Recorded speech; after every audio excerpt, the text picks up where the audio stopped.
खूप मोठा होता.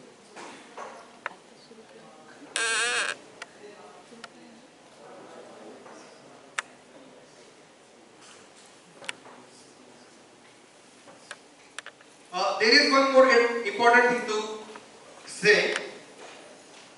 Whatever the things I'm going to teach you, if you feel, hey, I want to ask some questions, you can immediately ask. You can immediately interrupt me at any point. No problem.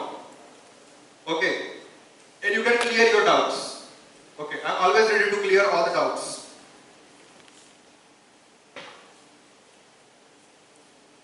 So this is a disclaimer. You can read this. Okay. All these things I'm going to teach only for the educational purpose. And any wrong usage of these tools or these methods will be solely responsibility of this person who is doing any kind of wrong use. Kundan Saraf or this college will not be responsible for that. This is my profile. Presently I am working as a senior security consultant in Capgemini. I have total 11 years of experience, out of which 9 years of experience in teaching, 5 to 6 years of experience in industries. I am presently associated with 22 companies, actually 23, 24 are there. I have not added 2-3 names. So why there is association? This association is for training.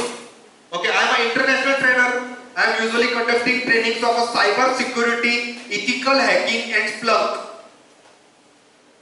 Okay, so these companies are usually contacting me and asking me to provide the training. So I am going to conduct the training for US citizens, okay, for Netherlands. And one of the time I got a call from one of the country. I forgot the name. Sorry for that. When I will remember, I will definitely tell you.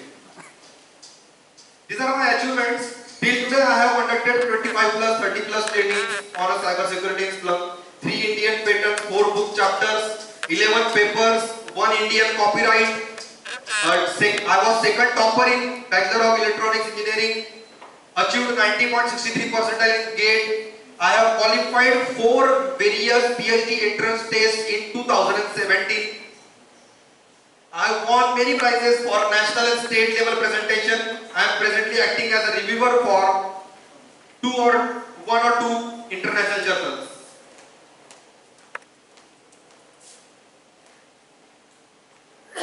These are the content of today's session. First is real-time attack scenario. Okay. Now I'm going to teach this very first, then you will understand. Every day when you are opening newspaper, okay, one thing I want to make clear very much, because we are living in India, okay, that's why it is not compulsory to speak in English only. If you know Marathi, I know Marathi, why should we speak in English? Okay. I don't want to show my English speaking skill here. I am here to show only cyber security or cyber forensic skills. So, which is a common language where I can speak English, Marathi or Hindi? Marathi. Marathi is fine for everybody? Okay. So I will speak in Marathi. In between, whenever I want, I will speak in English. Is it fine? Okay. तर आपण रोज newspaper open करतो, आपण बघतो नवीन नवीन cyber क्राईमच्या news असतात. For example 4 लोक मध्य प्रदेश मध्ये arrest झाले कारण की ते काहीतरी क्रिप्टो रॅकेट चालवतात, रॅन्समवेअर अटॅक करतात. ओके, 8 लोक फ्रॉड टू फोन करतात. म्हणजे फॉर एक्झाम्पल एकदा मी न्यूज वाचली होती, एका व्यक्तीला काहीतरी मिस कॉल आले, मेसेजेस आले, त्याने त्या मेसेजेसवर क्लिक केले, त्याचे लाखो रुपये अकाउंट मधून गायब झाले.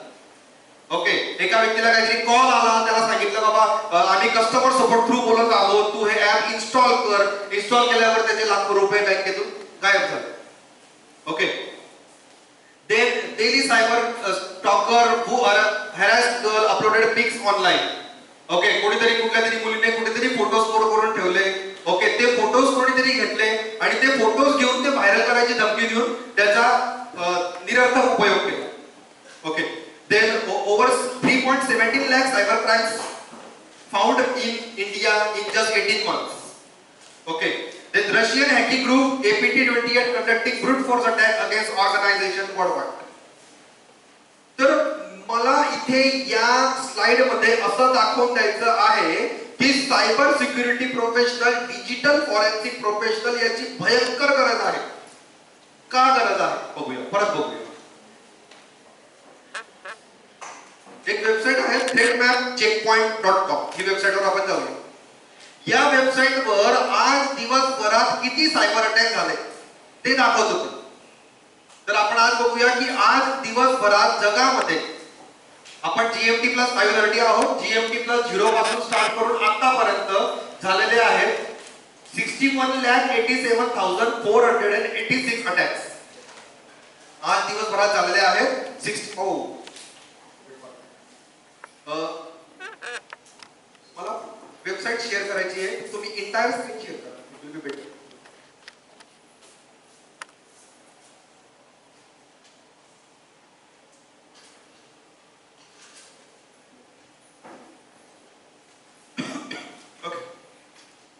I think you can see this now, correct? So, on today's date, 61,92,204 cyber attack has happened in all over the world. Okay. In this cyber attack, if you find this, if this is a yellow color line, it is a less dangerous attack. Okay. Which countries are attacking or which countries you can see that? Okay. These are the various countries: India, Netherlands, okay, Thailand, Malaysia, United States. If this is a red line, then it is a very dangerous attack. Okay, so if it is another color line like a pink line, then it is less dangerous attack. Yellow, pink, less dangerous, red, more dangerous. So these kind of cyber attacks are happening. Okay, 62 lakh cyber attack in a single day. Okay, so what has happened? Even though 62 lakh, more than 1 billion attacks are happening, but cyber security experts are very less as compared to this. That's why there is a need of a cyber security professional. Okay. So this is called as a real-time attack scenario. Okay. In this scenario, if you find on a left-hand side, you will find various names of attacks. Okay, like a DOS attack, brute force attack. Okay, which attacks are presently happening? You can see the names. On a right-hand side, you can find countries. Top affected countries are Mongolia, Nepal, okay, etc. etc. Okay. Modi आल्यानंतर कोणाची जास्त हिम्मत होत नाही आपल्या देशावर जास्त हल्ला करायची. करताय पण आपण टॉप 4 मध्ये नाही. Top targeted industries are education इंडस्ट्रीवर सगळ्यात जास्त अटॅक होतात. Government websites and other websites.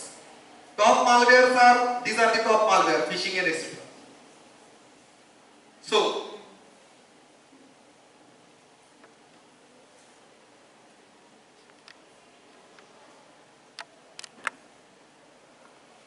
introduction to digital forensic. Why digital forensic? Okay. Is there कोणाला माहिती आहे का डिजिटल फोरेन्सिक काय आहे? अतिशय सिंपल लँग्वेज मध्ये सांगता येईल का?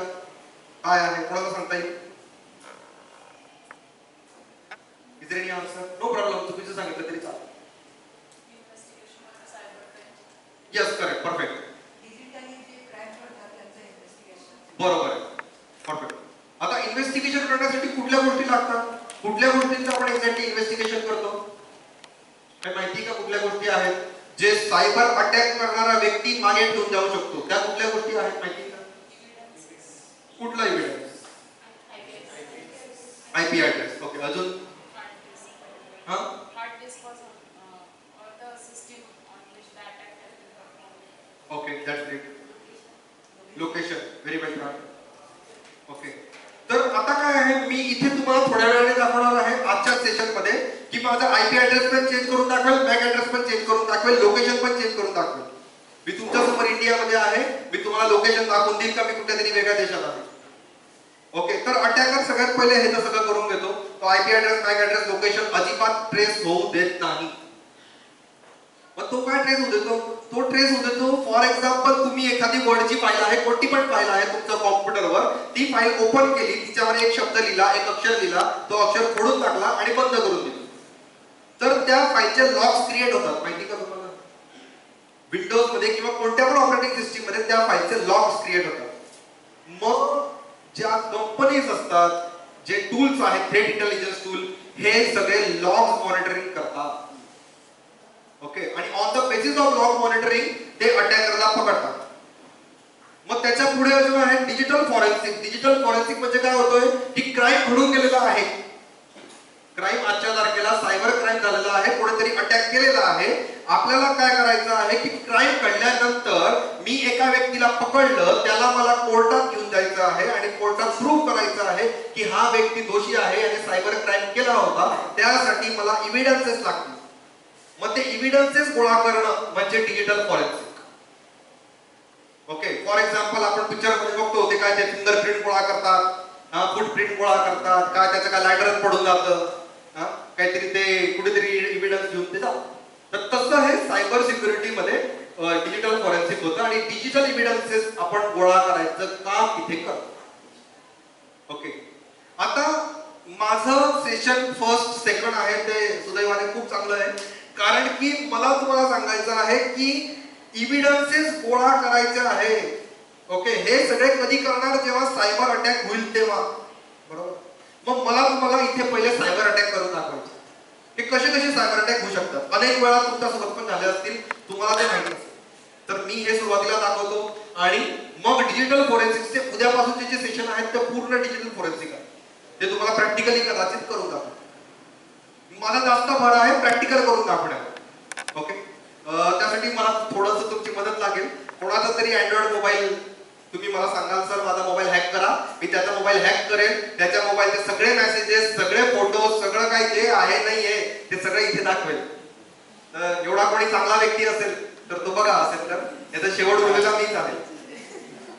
मी अजून एक जादू करेल, त्याच्या मोबाईल वरून मी दुसऱ्या कोणाला तरी मेसेज पाठवेल, hey I have hack you without touching to that mobile. त्याच्या मोबाईलला हॅक न लावता मी मेसेज पाठवेल तिसऱ्या व्यक्तीला, हे I have hack your mobile or hack your phone, give me $1,000 like that. Okay, तर हे सगळं आपण गंमत जम्मत करणार आहोत. पुढे अजून तुम्हाला दाखवायचं एका ट्रॅव्हल्सची कंपनी आहे जी रिअल टाइम आहे, तिचं 2,000 रुपयाचं तिकीट आहे ते आपण 100 रुपयाला करून टाकू, 50 रुपयाला करून टाकू, म्हणजे तिकीट कमी झालं तर तुम्ही कुठेही जगभर फिरायला मोकळे. तर हे सगळं इथे दाखवायचा माझा प्रयत्न. What can be done by digital forensic? जर का तुम्ही डिजिटल फॉरेन्सिक केलं, ओके, तो you can perform identifying the cause and possible intent of cyber attack.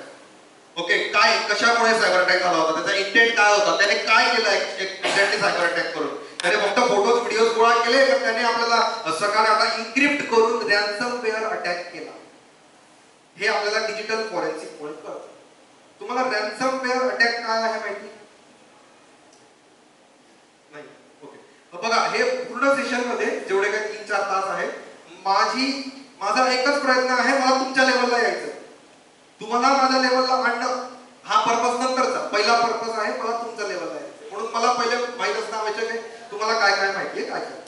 Ransomware attack म्हणजे माझ्या सख्खी बहीण नाशिक मध्ये राहते, तिचा पीसी वरून गेला होता आता थोड्या दिवसापूर्वी. ओके, तो अटॅक आता दूर झाला. तर रॅन्समवेअर अटॅक म्हणजे काय, एखाद्याने काय केलं बघा, तुम्ही ऑनलाईन गेमिंग आहे, आपले मुलं असतात ते ऑनलाईन गेमिंग साईटला जातात. ओके, तिकडे काहीतरी लिंक येते, attention this game of 10,000 rupees is free, click on this okay. त्याने त्या ओके वर क्लिक केलं, करता बरोबर तो हॅकर तुमच्या पीसी मध्ये किंवा तुमच्या मोबाईल मध्ये त्याने प्रवेश केला.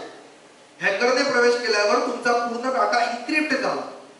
इन्क्रिप्ट झाल्यावर तुम्हाला तुमचा डाटा दिसतो तर आहे.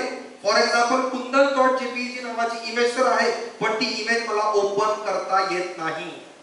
मी जेव्हा पण इमेज ओपन करायचा प्रयत्न करतो त्यावेळेला मला एक मेसेज येतो रॅन्समचा की your PC has hack, if you want this image contact to this number and pay this amount. म्हणजे तुम्हाला पैसे द्यायचे 10,000 रुपये, 20,000 रुपये, 50,000 रुपये, आणि ते दिल्यावर ते डिक्रिप्शन केलं जाईल. याला म्हणतात रॅन्समवेअर अटॅक. ओके, मग अटॅकर जर का चांगल्या नीतिमत्तेचा राहिला असता तर त्याने अटॅक केलाच नसता. पण डेफिनेटली तो काय करेल, 10,000 मागेल, तुम्ही 10,000 दिल्यावर तो बोलेल आता 15,000 दे. ओके, 15 दिल्यावर बोलेल 20,000 दे, हे असं वाढत जाईल. ओके, तर हे त्याचा पर्पज रॅन्समवेअर अटॅक होता का हे फाइंड करायचं काम या डिजिटल फोरेन्सिकचं आहे. Okay, then identifying the cause and possible intent of cyber attack, then safeguarding the digital evidence used in attack. अटॅकचा एव्हिडन्स जर सापडून गेला त्याला सेफ ठेवायचा आहे, हे पर्पज आहे याचं. After that increasing the security hygiene. Okay, म्हणजे नेक्स्ट टाइम असा कुठला अटॅक व्हायला नको, त्यामुळे सिक्युरिटी हायजीन वाढवायला हवं. आता माझ्या कंपनीत आम्ही काय करतो मी सांगतो. ओके, आम्ही काय करतो, मी स्प्लंक नावाचे एक टूल यूज करतो. ओके, अतिशय सिंपल टूल आहे. ओके, तुम्ही जेवढे 6 युनिट एका सेमिस्टरमध्ये शिकवतात त्याच्यापैकी अर्धा युनिट तुम्हाला स्प्लंक शिकायला लागेल. अतिशय सोपं. त्याच्यामध्ये आम्ही काय करतो की आता आम्हाला अटॅकर सापडला. रोज माझ्या कंपनीत कमीत कमी 50-60 अटॅक होतात. ओके, ते अटॅक झाल्यावर आम्ही काय करतो, त्या अटॅकरला पकडत बसतो का? अजिबात नाही. आमच्याकडे तेवढा वेळ नाही. 50 अटॅकरला पकडत राहिलो तर आम्ही आमचं इन्फ्रास्ट्रक्चर सिक्युअर कधी करणार? तर आम्ही काय करतो, त्या अटॅकरचा आयपी ऍड्रेस, मॅक ऍड्रेस जो आहे तो ब्लॉक करून देतो. परत त्या अटॅकरने दुसऱ्या टूल थ्रू, दुसऱ्या आयपी थ्रू अटॅक केला, परत त्याला ब्लॉक करून देतो. ब्लॉक कसं करतो? ब्लॉक कसं करतो सांगते? कोणाला माहिती ब्लॉक कसं करतात आयपी ऍड्रेसला? फायरवॉल. अजून फायरवॉल काय करतो सांगता येईल? फायरवॉल काय करतो? Proxy server. Proxy server. Good. अजून? ओके, एकदम सिंपल सांगतो. ओके, फायरवॉल हा आपल्याला माहित असणारा सिक्युरिटी डिव्हाइस आहे. फायरवॉल काय करतो? त्याला अजिबात डोकं नसतं. आपल्या घरामध्ये जसं वॉटर फिल्टर आहे तसं तो काम करतो. फायरवॉलला आपण सांगितलं, बाबा हे जे आयपी ऍड्रेस आहे यांना बाजूला ठेव, त्यांना तो बाजूला ठेवेल. आपण सांगितलं फायरवॉलला बाकी सगळे आयपी ऍड्रेस येऊ दे, सगळे आयपी ऍड्रेस तो येऊ देतो. त्याला काही इंटेलिजन्स झिरो आहे, झिरो इंटेलिजन्स. म्हणजे एखादा अटॅकर आला, भलेही तो कितीही मॅलिशियस असो, 1000 लोकांनी सांगितलेलं असेल की हा आयपी ऍड्रेस मॅलिशियस आहे, तरी पण फायरवॉल त्याला ब्लॉक करेल का? नाही. जोपर्यंत फायरवॉलचा ऑनर म्हणजे पीसी युजर म्हणजे मी सांगत नाही की बाबा याला ब्लॉक कर, तोपर्यंत तो ब्लॉक करत नाही. तर फायरवॉल जास्त युजफुल झाला का आपल्याला? नाही झाला, एवढा जास्त युजफुल. मग त्याच्यानंतर येतो आमचा आयडीएस. ओके, आता आपल्या मी 2-3 दिवसापूर्वी न्यूज वाचली की एमबीबीएस मराठीमध्ये होतोय. ओके, कदाचित त्याची सुरुवातीतूनच होते. मी सगळं मराठी सांगतो. ओके, तर आयडीएस माहिती का काय असतं? इंट्रुजन डिटेक्शन. काय करतं ते इंट्रुजन डिटेक्शन सिस्टम? हा, if there is any network, if there is any intrusion in your network, intrusion detection system creates alarm. फक्त अलार्म क्रिएट करतो. फक्त तो सांगतो बाबा इथे धोका आहे, काहीतरी डेंजरस आहे. तो अजिबात त्याला रिमूव्ह करतो का? नाही. तिसरा आहे आयपीएस. आयपीएस काय करतो? हा, इंट्रुजन प्रिव्हेंशन सिस्टम. हा थोडा इंटेलिजंट आहे. हा काय करतो, मॅलिशियस जर काही पॅटर्न आहेत ना ते पॅटर्न बघतो आणि त्याला तो थांबवून देतो. तो आपल्याला विचारत नाही का मला त्याला थांबवू का? तो डायरेक्टली मॅलिशियस पॅटर्न पाहून त्या मालवेअरला थांबवून देतो. हे 3 झाले. आम्ही काय करतो म्हणजे 3 गोष्टी करतो. फायरवॉलने, आयडीएसने, आयपीएसने त्या अटॅकरला, त्या आयपी ऍड्रेसला, त्या मालवेअरला ब्लॉक करून देतो. ओके, या 3 गोष्टी झाल्या. मी तुम्हाला घेऊन आलो 5 वर्षापूर्वीपर्यंत समजतो. आता रिसेंट, आता 2022 मध्ये 2022 मध्ये अशा सिस्टीम, असे सॉफ्टवेअर डिटेक्ट झालेले आहेत की ते प्रेडिक्ट करतात अटॅकला. आता प्रेडिक्ट कसं करणार? आपण ज्योतिषाकडे जातो, ज्योतिष आपल्याला सांगतो 2025 मध्ये तुझं लग्न होईल, संपलं. त्या आनंदात आपण 25 पर्यंत जगून जातो. तसं हे अटॅकला प्रेडिक्ट करतात. हे 30 मिनिट्स टू 45 मिनिट्स बिफोर आपल्याला सांगतात की सायबर अटॅक होणार आहे. With the help of a behavioural pattern. Okay, 45 minutes before ते सांगतात. मग हे आहे थ्रेट इंटेलिजन्स. ओके, मग 45 मिनिट कसं काय सांगतात ते? एकदम सिंपल उदाहरण देतो ना. मी काय करतो किंवा तुम्ही काय करता, परत परत मी बोलणं बरोबर आहे. हा, हे साहेब आहे. यांचा रोजचा पॅटर्न काय? सकाळी 10ला एपीसी ऑन करतात, 6ला बंद करून देतात. ओके, आज काय झालं की 9 वाजता कोणीतरी त्यांचा पीसी ऑन केला. तर त्या वेळेला हा जो स्प्लंक असतो किंवा हे जे थ्रेट इंटेलिजन्स असतं, स्प्लंक आयटीएसआय बोलतात त्याला, आयटी सर्व्हिस इंटेलिजन्स, हे त्याच्या मालकाला अलर्ट पाठवतं की बाबा तुझा पीसी जो आहे तो आज रात्री 9 वाजता लॉग इन झालेला आहे, ही अनयुज्युअल ऍक्टिव्हिटी आहे, त्याला म्हणतात नोटिफिकेशन. तो नोटिफिकेशन पाठवतो. तर काहीतरी गडबड आहे का बघ बाबा. म्हणजे आपण लगेच बघतो की कोणी माझा पीसी लॉग इन केला, मी बघतो. ओके, तर हे अशा प्रकारे नोटेबल इव्हेंट क्रिएट करून आपल्याला बिफोर द टाइम कळतं, अर्धा तास आधी, 45 मिनिट्स आधी कळतं की अटॅक होणार आहे.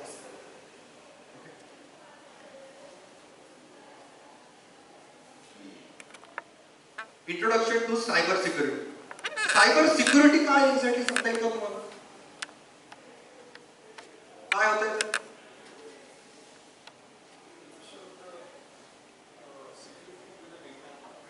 Secure the data.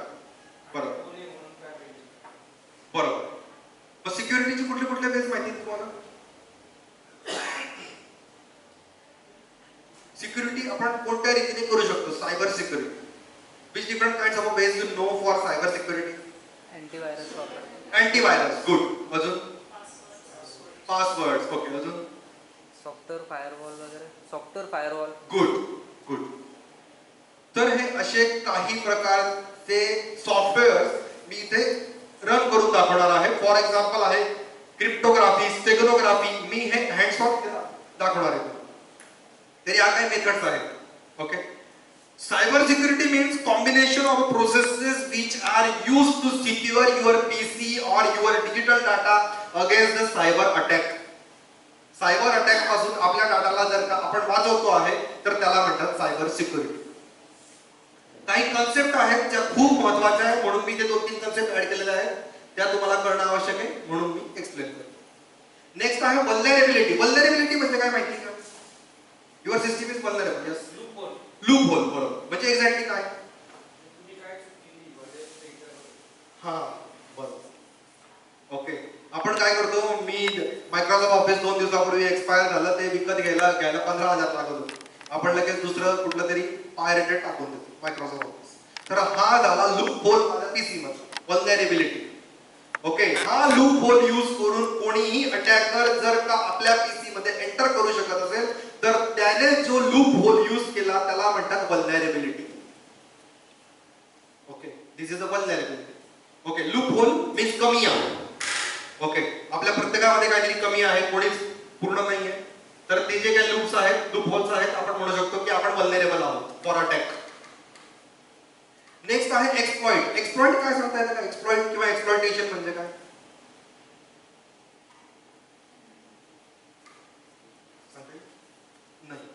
एक्सप्लॉइट और एक्सप्लॉइटेशन म्हणजे काय?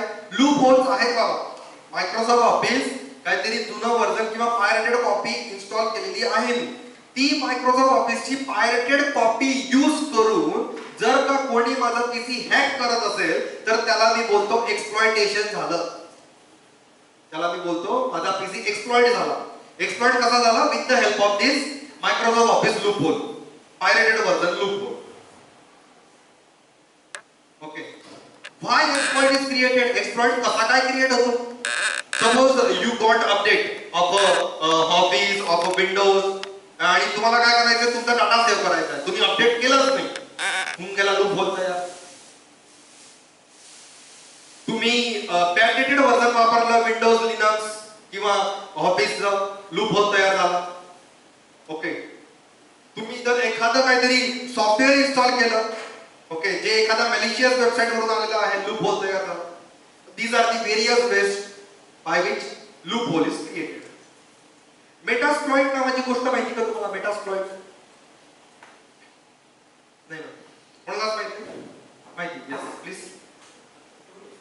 काय होतं त्याच्याने?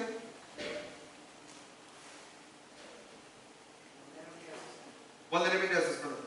सीव्हीई नंबर माहिती आहे? सीव्हीई खूप सिंपल आहे. मेटास्प्लॉइट टूलने काय केलं? ते काली लिनक्स नावाचं ऑपरेटिंग सिस्टीम आहे. काली लिनक्स माहिती का? काली लिनक्स वापरता आपण सगळे? नाही वापरत. ओके. काली लिनक्स वापरायला लागा. खूप मजेशीर आहे, खूप गंमत आहे, खूप एन्जॉय करा तुम्ही आणि खूप शिकायला आहे त्याच्यावर. तर काली लिनक्स मध्ये बाय डिफॉल्ट मेटास्प्लॉइट इन्स्टॉल आहे. हे मेटास्प्लॉइट काय करतं की त्याच्यामध्ये ऑलरेडी सगळे जे लूप होल्स आहेत ते तिकडे रेकॉर्ड करून ठेवलेत त्यांनी. आपल्याला काय करायचंय? समजा मला कोणाचा तरी पीसी हॅक करायचा आहे. मी काय करेल? त्यांच्या पीसी मधलं लूप होल एखाद्या स्कॅनिंग टूलने शोधेल. बाबा त्याच्या पीसी मध्ये XYZ नावाचं वल्नरेबिलिटी आहे. मी गुगलवर येईल, गुगलवर शोधेल CVE number for XYZ vulnerability. मला सीव्हीई नंबर भेटेल. हा सीव्हीई नंबर घेऊन मी मेटास्प्लॉइट वर जाईल. मेटास्प्लॉइट वर सांगेल की मला हा सीव्हीई नंबरचा एक्सप्लॉइट द्या. तो एक्सप्लॉइट मला देतील. तो एक्सप्लॉइट डेफिनेटली त्या समोरच्या पीसी मध्ये इन्स्टॉल होईल आणि इन्स्टॉल झाल्यावर मी त्याला पूर्णपणे हॅक करू शकतो. मी इथे तुम्हाला Android hacking plus Windows hacking पण दाखवणार आहे. कोणाचा लॅपटॉप असेल तर तो आपण हॅक करूया. ओके. तुम्ही सांगा तेच फोल्डर फक्त मी ओपन करेल, घाबरायची गरज नाही.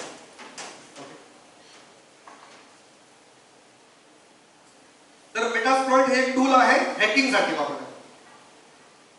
पेलोड, पेलोड माहिती का काय आहे? Payload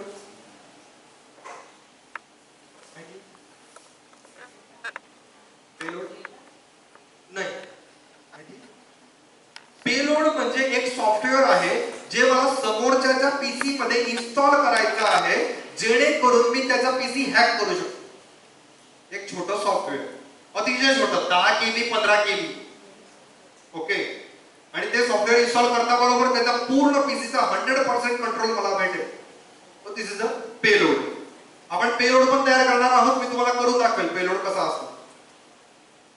social engineering, social engineering माहिती का तुम्हाला काय असतं? सोशल इंजिनिअरिंग जगभरामध्ये 80% अटॅक जे होतात ते फक्त आणि फक्त सोशल इंजिनिअरिंग मुळे होतात. सोशल इंजिनिअरिंग कसं केलं जातं? बाबा ओळख. मी काय केलं, तुमच्यापैकी कोणाच्या तरी लिंक्डइन अकाउंट मी बघितलं. लिंक्डइन अकाउंटवर मला कळून गेलं तुम्ही या स्कूलमध्ये होते, इथं जॉब केला, तिथं जॉब केला, एक्सेट्रा एक्सेट्रा. मी कुठून तरी नंबर घेऊन तुम्हाला कॉल केला. मी तुम्हाला सांगितलं अरे तुम्ही तिथे जॉब केला, मी पण तिकडे होतो, पण तुमच्या 2 वर्ष आधी होतो. असं करून मी तुमच्यासोबत मैत्री वाढवली. मैत्री वाढवून मी काय केलं की मी तुमची सगळी जी इन्फॉर्मेशन आहे तुमच्या फॅमिलीची वगैरे ती सगळी इन्फॉर्मेशन काढून घेतली आणि ती काढून मी त्या इन्फॉर्मेशनचा गैरवापर केला हॅकिंगसाठी, सायबर अटॅक करण्यासाठी.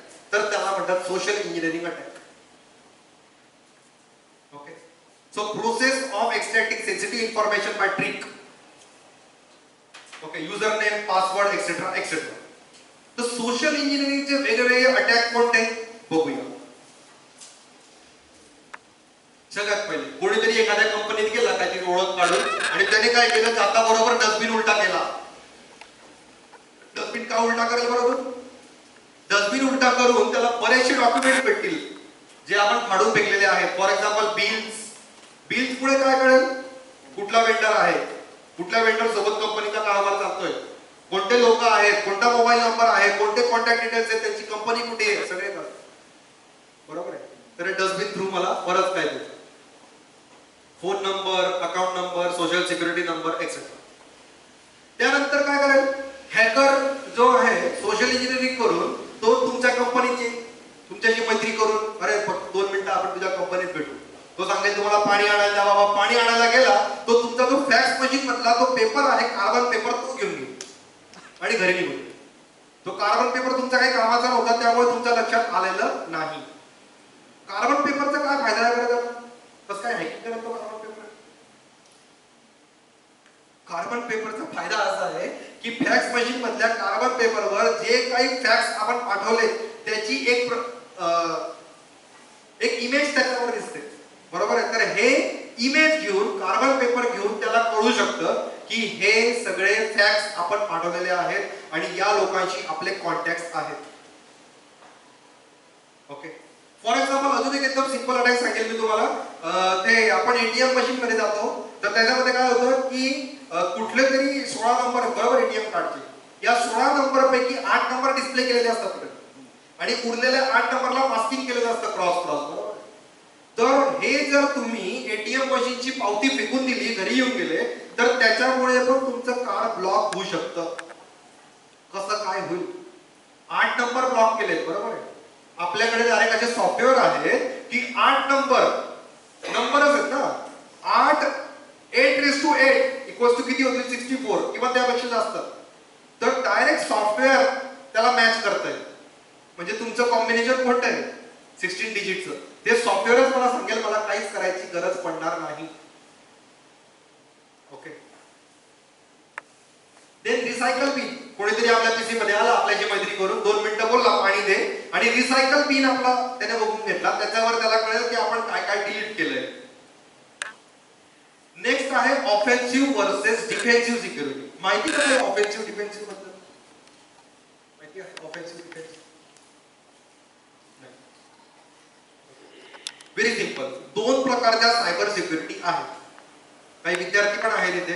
तुम्हाला जर का करिअर करायचं असेल ते कशात करायचं ते तुम्ही डिसाइड करू शकता, ऑफेन्सिव्ह मध्ये का डिफेन्सिव्ह मध्ये. मी सध्या काम डिफेन्सिव्ह मध्ये करतो आहे, पण शिकवतो मी डिफेन्सिव्ह प्लस ऑफेन्सिव्ह दोघंही मी शिकवतो. ऑफेन्सिव्ह म्हणजे काय की आता माझ्या कंपनीमधून एखादा सॉफ्टवेअर बाहेर निघाला मी काय करेल ऍज अ पेनिट्रेशन टेस्टर त्या सॉफ्टवेअरला घेईल, मी त्यांना सांगेल बाबा अजूनपर्यंत ते पब्लिश करू नका, मी आहे नाही आहे ते सगळे अटॅक त्याच्यावर ट्राय करून बघेल. Cyber attack. त्यासाठी सगळ्यात पहिले मला काय माहिती पाहिजे, मला पूर्ण सायबर अटॅक कसे परफॉर्म करतात याची माहिती पाहिजे. बरोबर. हे झालं offensive security. Okay, offensive security. Attack करून मी काय करतो, denial of service attack no effect, brute force attack no effect, SQL injection attack no effect, parameter tampering attack yes effect. असं करून मी एक माझा रिपोर्ट बनवेल आणि माझ्या बॉसला देईल की बाबा हे 100 अटॅक मी परफॉर्म केले, 100 पैकी जे काही 90 अटॅक होते ते होत नाहीये, पण 10 अटॅक होता आहे, म्हणजे तुमचं टूल जे आहे, सॉफ्टवेअर जे आहे क्रिएट केलेलं ते 10 अटॅकला वल्नरेबल आहे. तुम्ही परत त्याला मॉडिफाय करा. माझी कंपनी सॉफ्टवेअर डेव्हलपर परत त्याला मॉडिफाय करतील, मॉडिफाय करून ते पुढे. या फील्डमध्ये ऑफेन्सिव्ह सिक्युरिटी मध्ये तुम्हाला थोडंसं पायथॉन लागेल. ओके, काही अंशी जावा लागेल. ओके, आता मी ENTC बॅकग्राऊंडचा माणूस आहे, मला पायथॉन, जावा, सी लँग्वेज काही येत नाही, त्यामुळे मी काम करणं पसंत करतो डिफेन्सिव्ह सिक्युरिटी. डिफेन्सिव्ह सिक्युरिटी काय आहे?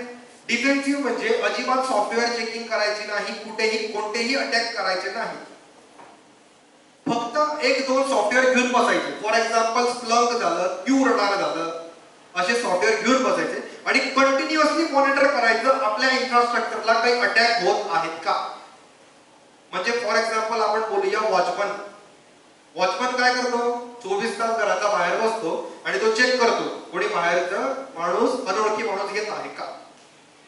तर हे काम आहे डिफेन्सिव्ह सिक्युरिटीचं. याच्यामध्ये कोडिंग लागते का? कुठलीच कोडिंग लागत नाही, नो कोडिंग. मग याच्यामध्ये काय लागतं, त्या टूलचं पूर्ण नॉलेज लागतं. स्प्लंक झालं, IBM क्यूरडार झालं, असे भरपूर टूल्स आहेत, त्यांचं पूर्ण नॉलेज तुम्हाला लागतं. हे झालं डिफेन्सिव्ह सिक्युरिटी. इथपर्यंत काही डिफिकल्टी आहे? Is there any difficulty up to here? No difficulty, no question, correct. Shall we move further? How to become hacker or defender? दोघांसाठी ऑब्वियसली ट्रेनिंग आवश्यक आहे. तुम्हाला जर ऑफेन्सिव्ह सिक्युरिटी करायची आहे म्हणजे इथिकल हॅकर बनायचं आहे, त्यासाठी तुम्हाला बरेचसे मार्ग आहेत. EC काउन्सिल नावाची अमेरिकन संस्था आहे, त्या ट्रेनिंग प्रोव्हाइड करतात आणि सर्टिफिकेशन देतात. त्या सर्टिफिकेशनचं नाव आहे certified ethical hacker. After that defensive security करायची आहे. डिफेन्सिव्ह सिक्युरिटीसाठी पण अनेक कोर्सेस आहेत, स्प्लंक, IBM क्यूरडार एक्सेट्रा. ते कोर्सेस करून तुम्ही हे सगळं शिकू शकता. बऱ्याचशा गोष्टी, 99% गोष्टी मी सांगेल YouTube वर अवेलेबल आहेत. जर आपली तयारी असेल का मला पैसे खर्च करायचे नाही, ओके, पण माझी मेहनत करायची तयारी खूप आहे. मी रात्रंदिवस ते व्हिडिओ बघेल, त्याच्या नोट्स बनवेल, सगळं तोंडी पाठ करेल, मला सगळं काही कळेल प्रोसेस. मी हळूहळू 15 मिनिटाचा व्हिडिओ बघायला 2 तास लावेल, पण पूर्ण समजून घेईल. अशी जर का तयारी असेल तर तुम्ही फुकटात एकही रुपया खर्च न करता YouTube वरून हे सगळं शिकू शकता. मी तुम्हाला YouTubeच्या लिंक्स पण टाकतात देऊन देईल, जेणेकरून तुम्ही शिकू शकता.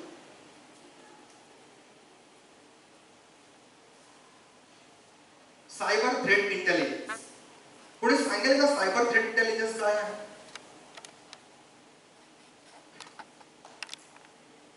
Okay, it is a data collected, processed and analyzed to understand threat actors motive. Okay, म्हणजे आपण काय करतो की अटॅक होण्याच्या आधी जर का मी इंटेलिजंटली त्या अटॅकला बघू शकतोय आणि मला कळतं आहे की कोणता अटॅकर आहे, तर ते आहे सायबर थ्रेट इंटेलिजन्स. यामुळे काय होतं, what is the advantage of cyber threat intelligence? Because of this it makes the process faster, more inform, data back security. म्हणजे अटॅक होण्याच्या आधीच मी त्या अटॅकला रोखू शकतो जर का मला सायबर थ्रेट इंटेलिजन्स माहित असेल तर. There are various types of a cyber threat intelligence. First is a strategic. Strategic मध्ये आपण काय करतो की information about threat and vulnerabilities, assessing risk, select strategic actions. Then tactical मध्ये आपण काय करतो की we are trying to collect the information of plans of an attacker, tools used by attacker, tactics used by attacker, methods used by attacker. Technical.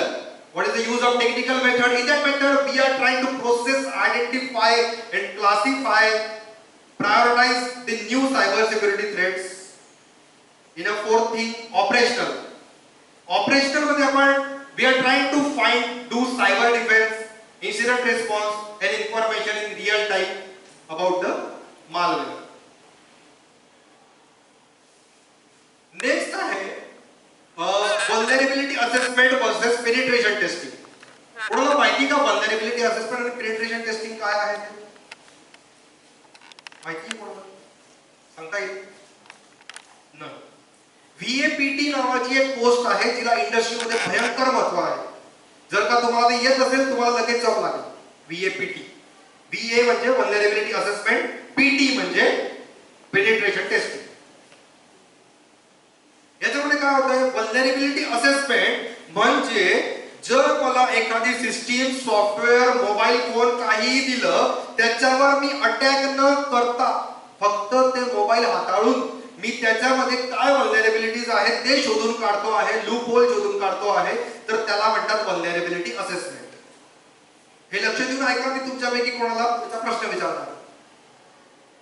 आणि penetration testing म्हणजे काय, तर आपण काय करणार आहे की एखादं सॉफ्टवेअर किंवा ऍप किंवा मोबाईल फोन हे टेस्टिंग करण्यासाठी मी ऍक्च्युअल सायबर अटॅक सगळ्या प्रकारचे करून बघणार आहे आणि त्यानंतर मी सांगणार आहे की हे सिक्युअर आहे की नाही.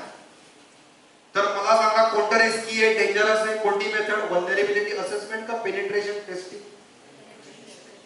पेनिट्रेशन टेस्टिंग बरोबर आहे, कारण की पेनिट्रेशन टेस्टिंग मध्ये काय करतो आपण डायरेक्टली सायबर अटॅक करतो आहे.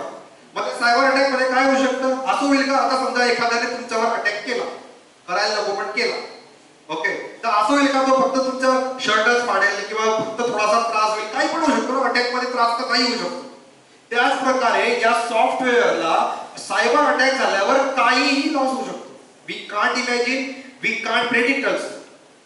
ते पूर्ण सॉफ्टवेअर डॅमेज होऊ शकतं, ओके, सगळे कोड त्याच्यातले डिलीट होऊ शकतात, काहीही होऊ शकतं. That's why penetration testing is more dangerous as compared to the vulnerability assessment. So, this vulnerability assessment emphasizes on breadth over depth and penetration testing emphasizes on depth over breadth. It means that vulnerability assessment जे आहे ते maximum vulnerabilities loopholes find करायचं काम करतं आणि penetration testing जे आहे ते already check system आहे, ऑलरेडी चेक सॉफ्टवेअर आहे, चेक कॉम्प्युटर आहे, सगळं काही व्हेरीफाय झालेलं आहे. त्यानंतर बाहेर येऊन मी सांगतो आहे की बाबा अजून ते परत एकदा चेक कर, तर त्याला म्हणतात पेनिट्रेशन टेस्ट. मी DY पाटील कॉलेजला प्रोफेसर होतो, ओके. तिथल्या दोन मुलांनी काय केलं, सेकंड इयर कॉम्प्युटर इंजिनिअरिंगला ती इंजिनिअरिंग सोडत होते, ओके. तिथे आम्हाला पाठवलं गेलं, बाबा यांना समजावं. त्यांना आम्ही समजावायला गेलो. ते दोन मुलं काय बोलले, सर मैं घर बैठ के 1 लाख रुपया कमाता हूँ, सेकंड ईयर कंप्यूटर इंजीनियरिंग में. इंजीनियरिंग करके आप मुझे कौन सा इतना बड़ा पगार देने वाले हैं, 25,000, 30,000, 50,000 मैक्सिमम, 1 लाख दे पाएंगे क्या? मैं घर बैठ के कमाता हूँ. मग तो कसा कमवत होता, एकदम सिंपल आहे. बग क्राउड नावाची वेबसाईट माहिती का तुम्हाला? बग क्राउड बघा, मी लिहितो इथे.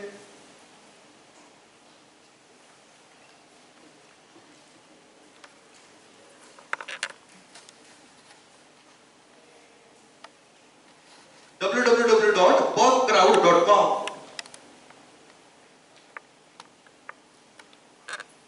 ही वेबसाईट आपण ओपन करूया. इथे काय आहे बघा, काय करू शकता तुम्ही. तुम्ही कुठेही असा, जगाच्या कोणत्याही कोपऱ्यात असा, फक्त तुमच्याकडे इंटरनेट पाहिजे.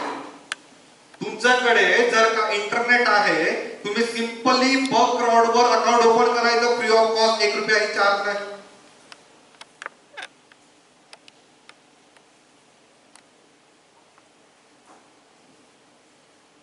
रिसर्चर पोर्टल वर जायचं, रिसर्चर पोर्टल, इथे लॉग इन करायचं, तुमचे क्रेडेन्शियल्स टाकून आणि तुम्ही प्रोग्राम्स मध्ये जायचं. नंतर प्रोग्राम्स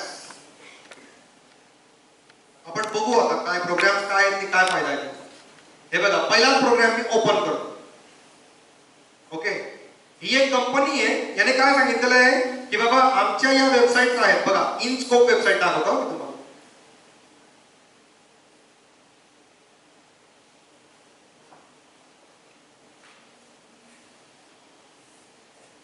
त्याने इथे बाहेरच दिलेलं नाही, आपण दुसरी कंपनी बघूया कुठेतरी. स्ट्रायकर नावाची कंपनी बऱ्याच लोकांना माहिती असेल का? स्ट्रायकर, हा इथे दिलेलं आहे. ही एक वेबसाईट आहे, ल्युसिड मोटर्स नावाची कंपनी आहे. त्या कंपनीने काय सांगितलं, इन स्कोप हे आहे ही वेबसाईट www.lucidmotors.com. बाबा या वेबसाईट वर जगभरातल्या लोकांना जेवढे सायबर अटॅक करायचे तेवढे करा, दिल खुलास करा, अजिबात घाबरू नका. तुम्ही सायबर अटॅक करून जर का तुम्ही दाखवून दिलं की बाबा ही वेबसाईट या अटॅकला वल्नरेबल आहे, तर ते काय करतील, ते तुम्हाला एका अटॅकचे किती रुपये देतील बघू आपण. इथे कुठेतरी लपून त्यांनी दिलेलं, इथे बघू. इथे एका अटॅकचे आहे $200, $200. ओके, छोट्या अटॅकच्या, small scale attack, very simple attack. जर तुम्ही अटॅक खूप मोठा दाखवला की बाबा एवढा डेंजरस सायबर अटॅक याच्यावर होऊ शकतो, ज्याच्याने एवढा मोठा लॉस होऊ शकतो, तर तुम्हाला एका अटॅकचे भेटतील $3000. Okay, $3000. It is not a joke. Okay, फक्त एक रिपोर्ट तयार करायचा आहे, त्यांना सांगायचं आहे बाबा मी ही मेथड यूज केली, अशा मेथडने मी तुमच्या सिस्टीमला, तुमच्या वेबसाईटला अटॅक केला, अटॅक करून हे असं झालं. त्याच्यावर तुम्ही घर बसा लाखो रुपये कमवू शकता, कुठेही जायची गरज नाही. बग क्राउड, याला म्हणतात bug bounty. Okay, this is called as a bug bounty. तर त्या 2 विद्यार्थ्यांना माझ्या कॉलेजमधल्या बग बाउंटी खूप चांगल्या रीतीने येत होतं. ते घरी बसून 1 लाख रुपये जवळपास कमवत होते. ते सांगत होते बाबा आम्हाला काय जॉब करायची गरज नाहीये. आम्ही त्यांना रिक्वेस्ट केली, तुम्ही खूप हुशार विद्यार्थी आहात, मान्य तुम्ही घरी बसून 1 लाख कमवता, तुम्ही 2 लाख कमवा, तुम्ही बरेचसे लेक्चरला नका येऊ, पण तुम्ही बीई काही करून पूर्ण करा, जेणेकरून तुम्हाला अजून फायदा होईल. त्यांनी नंतर ऐकलं आमचं आणि ते इंजिनिअरिंगला राहिले. ओके, तर आजची जनरेशन जी आहे ती असं घर बसा पैसे कमवते. मला एक गोष्ट सांगा, ही कंपनी मूर्ख आहे नाही का? लोकांना पैसे वाटते, जास्त पैसे झाले का बरं असं करतात? काय ऍडव्हान्टेज आहे त्यांना? मग चेक तर ते रिक्रूट पण करू शकतात ना लोकांना. जगभरातल्या लोकांना का बरं सांगताय, cyber attacker, cyber security professional recruit करू शकतात ना ते, का बरं करताय? कॉस्ट इफेक्टिव्ह, खूप बरोबर सांगितलं तुम्ही, पण बरोबर सांगताय. आता असं आहे, त्यांनी जर का एखादा सायबर सिक्युरिटी प्रोफेशनल रिक्रूट केलं, ओके, त्याला ते 10 लाख रुपये महिना देतील. ओके, बाकी टाइम तो रिकामा बसून राहील. ही वेबसाईट तर एकदा बनेल ना, बाकी टाइम त्याला काय करायचं, काय करायचं इश्यू ना. आणि त्याला काय असेल, अजून कुठल्याही माणसाला जगभरातलं सगळं नॉलेज आहे का? अजिबात नाही. ओके, जर का मला कुठल्या तरी गोष्टीमध्ये तुमच्यापेक्षा जास्त नॉलेज आहे, डेफिनेटली तुम्हाला एखाद्या गोष्टीमध्ये माझ्यापेक्षा जास्त नॉलेज असेल. ओके, तर हे काय करताय की जे चोर आहेत, जे हॅकर आहेत, त्यांच्या हातामध्ये डायरेक्ट देऊन देत आहे ही वेबसाईट. बाबा तूच हॅक कर, पाहिजे तेवढे हॅक कर, हॅकरलाच सांगताय आणि हॅक करून आम्हाला रिपोर्ट दे आणि त्या हॅकरलाच पैसे देत आहे. म्हणजे जगभरातले जे टॉप हॅकर आहेत ते सगळे हॅकर या वेबसाईटला हॅक करतील आणि हॅक करून ते तिकडच्या तिकडे पैसे कमवतील. हॅकरचा मोटिव्ह काय असेल या वेबसाईटला हॅक करताना? वेबसाईट बदल्यानंतर पैसे असेल. त्या वेबसाईटने काय केलं, बाबा तू वेबसाईट बदल्यानंतर पैसे नको घेऊ, पहिलेच जेवढे पाहिजे तेवढे पैसे घे, तू मला हॅक करून दाखव, अटॅक दाखव, हे तुझे पैसे घे, तू घरी जा, मला नको तू, पण त्याच्यानंतर तू करू नको अटॅक. तर हे असं आहे. आणि हा व्यवहार पूर्ण ट्रान्सपरंट आहे, 100%. अजिबात मिडल एजन्सी नाही, डायरेक्टली पैसे तुमच्या अकाउंटला क्रिएट होतात, क्रेडिट होतात. ओके, हा. आणि अजून दुसरी एक महत्वाची गोष्ट, तुम्ही जर का याच्यावर हॅकिंग ट्राय केली, हॅकिंग ट्राय करून हॅकिंग सक्सेसफुल नाही झालं, तुम्ही रिपोर्ट पाठवला, आपण त्यांनी सांगितलं नाही तो रिपोर्ट बरोबर नाहीये आणि तो अटॅक, ती ऑलरेडी सिक्युरिटी आम्ही एस्टॅब्लिश केलेली आहे, तुम्हाला तो रिपोर्ट तुमचा रॉंग आहे, नो प्रॉब्लेम, तरी सुद्धा तुम्हाला किट देतात. मला काहीतरी स्टिकर पाठवले होते नेदरलँड होते. ओके, मी काहीतरी अटॅक त्यांना सांगितले हा असा अटॅक होऊ शकतो, ते म्हटले नाही हे ऑलरेडी सिक्युअर आम्ही केलेली आहे, तो अटॅक शक्य नाहीये, तरी पण मला गिफ्ट म्हणून त्यांनी स्टिकर्स पाठवले. म्हणजे काहीतरी तुम्हाला त्याच्यामध्ये भेटणार आहे. असं होणार नाही का तुम्ही 1 तास मेहनत केली ते पूर्ण वाया गेलं, कुठेतरी काहीतरी तुम्हाला त्याचा बेनिफिट होणार आहे. तर घरी जाऊन हाच प्रयत्न करा सगळ्यांना. सगळ्यात पहिले या वेबसाईटचा जेव्हा पासवर्ड तुम्ही बनवाल, या वेबसाईटसाठी साइन अप करताना तो पासवर्ड बनवताना सुद्धा घाम निघेल. कारण की जेवढे मोठे पासवर्ड तुम्हाला माहिती आहे ते अजिबात तो एक्सेप्ट करत नाही. ओके, तो पासवर्ड कसा माहिती आहे तो बघा, मला सांगतो. आपण एक फनी एक्झाम्पल घेऊ.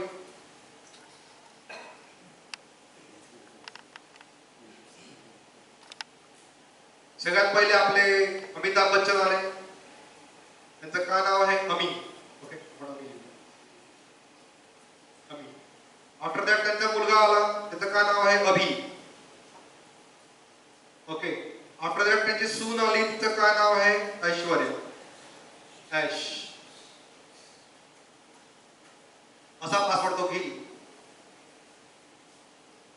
ओके, तुम्ही जर का त्याला पासवर्ड देऊन टाकला अमिताभ@123, तो म्हणेल your password is not strong.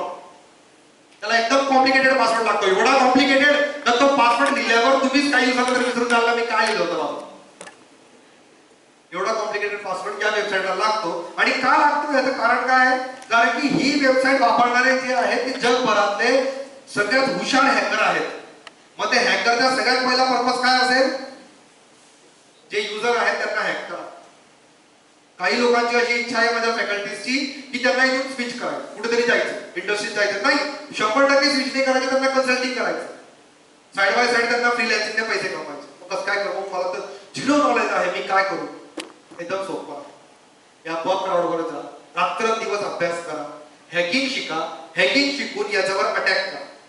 Attack केल्यावर तुमचे अटॅक सक्सेसफुल झाल्याचं आणि तुम्ही काम केल्याचं तुम्हाला सर्टिफिकेट देतात. ते पैसे देतात, सर्टिफिकेट देतात, प्लस सर्टिफिकेट देऊन या वेबसाईटवर तुमचं नाव देतात ते की बाबा XYZ पर्सन याने या या तारखेला हा अटॅक केला. संपलं. तुम्हाला 15 वर्ष टीचिंगचा अनुभव आहे, 0 इयर्स ऑफ इंडस्ट्रियल एक्सपिरियन्स आहे. तुम्ही फक्त हे सर्टिफिकेट टाका, बघा बग क्राउडवर माझं नाव आहे, माझ्याकडे बग क्राउडवर सर्टिफिकेशन आहे आणि मी हे अटॅक केलेले आहेत. तुम्हाला एका मिनिटात जॉब भेटेल. खोटं एक्सपिरियन्स लेटरची गरज पडणार नाही.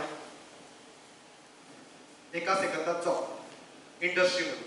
कारण की बग क्राउडवर अटॅक करणं, तो सक्सेसफुल करणं, it's not a joke. Okay, ते सर्टिफिकेट भेटणं हेच खूप मोठी गोष्ट आहे. तर हे करून बघा. ओके, माझं काम आहे, मी टीचर आहे. टीचरचं काम असतं फक्त इग्नाइट करायचा प्रयत्न करणं. त्याच्यापैकी 100 लोक बसलेले, 2 इग्नाइट झाले तरी पैसा बसून झाला. बरोबर.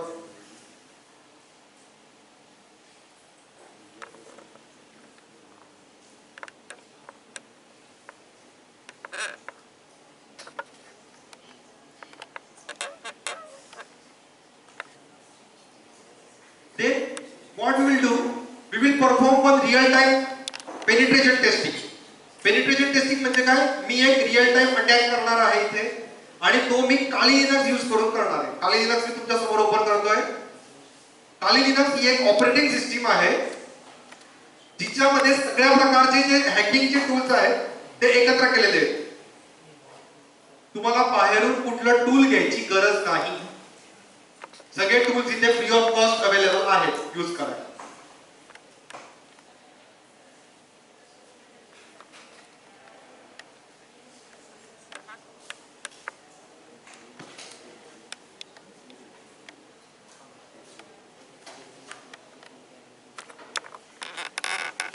आपण ते ओपन होईवर थोडा ब्रेक घेऊया. काही क्वेश्चन आहेत? क्वेश्चन नाही घेतो.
Kali Linux has opened. I'm writing my password as well as credentials.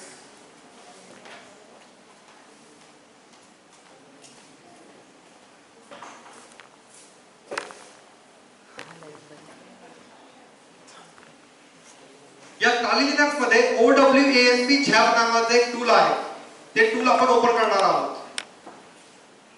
OWASP काय आहे माहिती का तुम्हाला? OWASP open web application security project. Open web application security project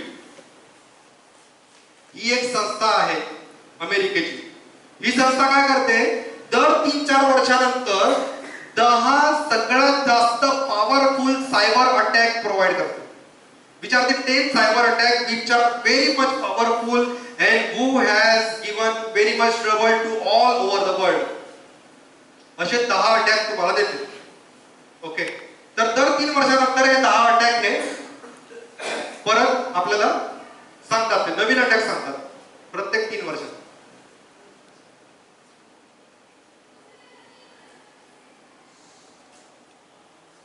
this is OWASP झॅप. मी हे ओपन करतोय.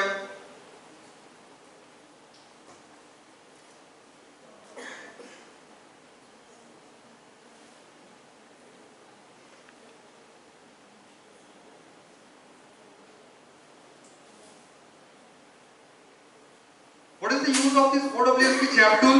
हे टूल सगळ्या प्रकारचे सायबर अटॅक जे आहेत नाहीयेत ते सगळे सायबर अटॅक एखाद्या वेबसाईटवर करून देईल तुम्हाला न विचारता. म्हणजे चुकून तुम्ही हे टूल ओपन केलं, इथून शिकून गेले, अतिशय तुम्ही जोश मध्ये आहात, तुम्ही google.com टाकलं, सगळे अटॅक होऊन गेले, दुसऱ्या दिवशी तुमच्याकडे गाडी उभी राहील पोलिसांची. म्हणून अजिबात तसा प्रयत्न करू नका. मी ज्या वेबसाईट वापरतोय त्या टेस्टिंग वेबसाईट आहेत. टेस्टिंग म्हणजे काय? अमेरिकेने काय केलं, हॅकर्सची वाढती संख्या लक्षात घेऊन 40 वेबसाईट घेऊन दिल्या. 40 वेबसाईट्स ज्या तुम्ही कितीही हॅक करा त्यांना प्रॉब्लेम नाही. लीगल करून टाकलं त्यांनी. तर या वेबसाईट हॅकिंग साठी बनवल्या आहेत. जेवढं पाहिजे तेवढं हॅकिंग करा, म्हणजे रिअल टाइम हॅकिंग शिकता यायला पाहिजे. तर त्या टेस्टिंग वेबसाईटवर मी हे हॅकिंग करणार आहे. हे कुठल्या कुठल्या प्रकारचे हॅकिंग आता होणार आहे? इंटरसेप्टिंग प्रॉक्सी, प्रॉक्सी इंटरसेप्ट करेल, ऍक्टिव्ह स्कॅनिंग करेल, पॅसिव्ह स्कॅनिंग करेल, स्पायडर करेल, ब्रूट फोर्स करेल. या सगळ्यांचे मिनिंग समजवणं मला आता अजिबात योग्य वाटत नाही. आपण डायरेक्टली अटॅक करू. Okay, very first what you will do, you will to go to the Kali Linux. याचा फोटो काढून घेतो आणि मग हे बघू आपण. मी प्रत्येक स्टेप 1 बाय 1 स्टेप सगळ्या इथे दिलेल्या आहेत. तुम्हाला हवं तुम्ही आता फोटो घेऊ शकता किंवा तुमचे HOD जे आहेत ते मला बोलले की हे प्रेझेंटेशन तुम्हाला देणार आहेत असं. ओके, तर या स्टेप्स तुम्ही घरी पण परफॉर्म करू शकता आणि बघू शकता. Very first OWASP ZAP open करायचं. Accept license, click on no I do not want to purchase this session याच्यावर क्लिक करायचं. बघूया. हे बघा, ओके केलं. No, I do not want to purchase this session at the moment. याच्यावर click केलं, start केलं. तो म्हणतो unable to security access, check for update services. Okay. After that Mozilla Firefox open करायचंय आणि प्रॉक्सीला इंटरसेप्ट करायचंय. प्रॉक्सीला इंटरसेप्ट करणं म्हणजे काय? कोणाला माहिती? What is the meaning of intercepting proxy? म्हणजे मी काय करतो आहे एकदम सिंपल. मी माझ्या Kali Linuxला असं सांगतो आहे, बाबा तू जी पण वेबसाईट इथून पाठवशील माझ्या Kali Linux मधून बाहेर जे पण कम्युनिकेशन करशील ते कम्युनिकेशन आधी माझं Kali Linux इंटरसेप्ट करेल, मध्ये रोखेल, मध्ये रोखून मला वाचता यायला पाहिजे, नंतर ते पुढे पाठव. पुढून कम्युनिकेशन येईल ते पण मला Kali Linuxला पहिले दिसू दे. Kali Linux बाहेर जाईल ते पण Kali Linuxला पहिले दिसू दे. तर मी प्रॉक्सी इंटरसेप्ट आता करणार आहे. ते कसं करायचं आहे? Very simple. फायरफॉक्सला जायचं.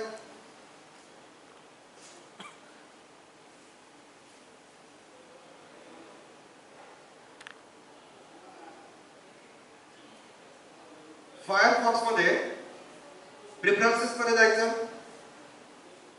प्रेफरन्सेस मध्ये सगळ्यात लास्ट ऑप्शन नेटवर्क सेटिंग असतं. तिथे जायचं. नेटवर्क सेटिंग मध्ये मॅन्युअल प्रॉक्सी कॉन्फिगरेशन वर जायचं आहे. इकडे 127.0.0.1 हा आयपी ऍड्रेस टाकायचा आहे. हा आयपी ऍड्रेस कोणाचा आहे माहिती का? लोकल होस्टचा आहे, म्हणजे माझ्या स्वतःचा पीसीचा. आणि 8080 हा पोर्ट आहे जो की यूज केलेला आहे माझा OWSP झॅप टूल, म्हणून मी तो पोर्ट इथे टाकून दिला. आणि मी याला also use this proxy for FTP and HTTPS conversation. आणि याला मी ओके करू. ओके, हे ओके केल्यावर मला काय करायचंय, मी आतापर्यंत 2 स्टेप केल्या. हा फर्स्ट स्टेप केली, OWSP झॅप ओपन केलं, नो वर क्लिक केलं. दुसरी स्टेप केली, प्रॉक्सीला इंटरसेप्ट केलं Firefox.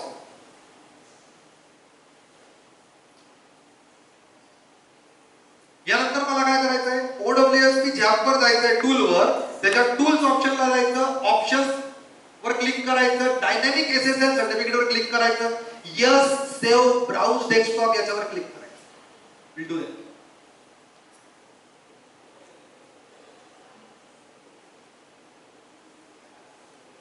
Tools, options, where is dynamic SSL certification? You can see that dynamic SSL certification.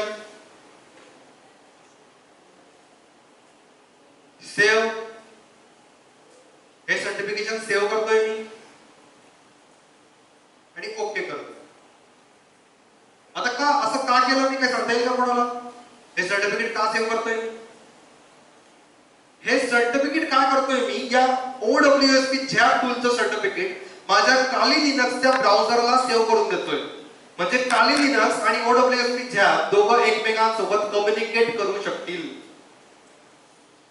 Okay, दोघं browser plus OWSP ZAP both can communicate with each other. OWSP चा full form सांगितला मी, open web application security project. झॅपचा full form काय आहे? झॅपचा full form आहे Zed attack proxy. Zed attack proxy. तर मी बघतोय आता ऑनलाईन आलेलं आहे का ते? यस, OWSP झॅपचं सर्टिफिकेशन आलेलं आहे. बघताय, दिसतंय तुम्हाला? आता मी काय करेल, मी परत फायरफॉक्स वर जाईल.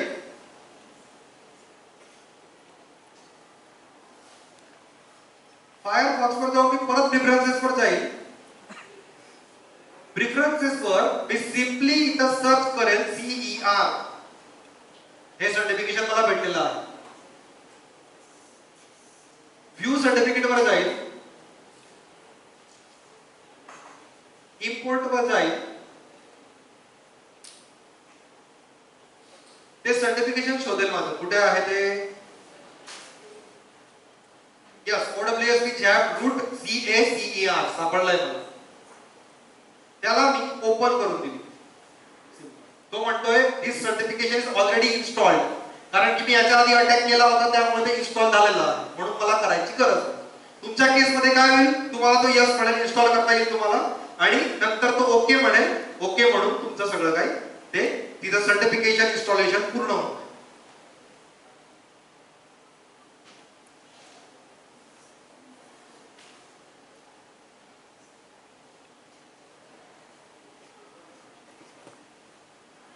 आफ्टर दॅट आता OWSP झॅप आणि मोझिला फायरफॉक्स दोघं एकमेकांसोबत कम्युनिकेट करू शकतात. आता पुढची स्टेप मला करायची आहे की IP ऍड्रेस कॉपी करायचा किंवा डायरेक्टली URL घ्यायचा. URL घेऊन OWSP झॅप ओपन करून त्या अटॅक सेक्शन मध्ये जाऊन तो URL टाकून द्यायचा. एक सिंपल URL माझ्याकडे आहे, www.trytohack.nl. हा URL मी टाकतो.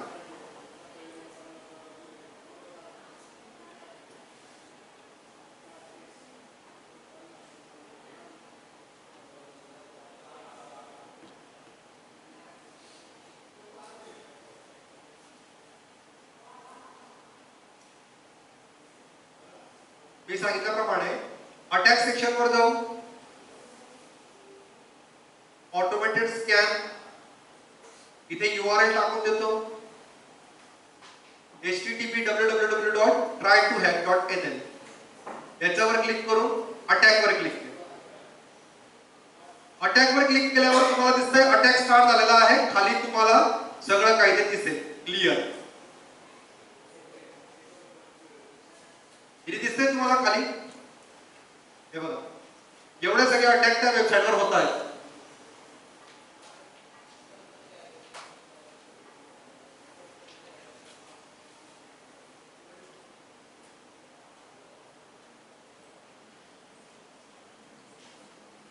ओके, 89% अटॅक झालेले आहेत.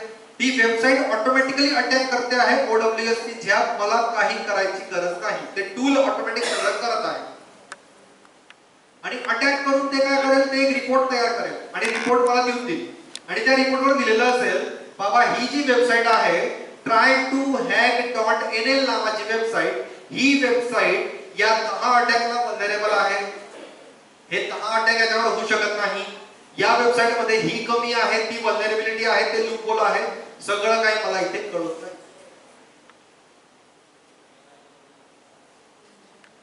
तुम्हाला वाटतं का तुम्ही जे प्रॅक्टिकल शिकवतात त्यापेक्षा हे कठीण आहे? तुम्ही प्रॅक्टिकल याच्यापेक्षा कितीतरी पटीने कठीण शिकवतात, बरोबर? हे खूप सिंपल आहे.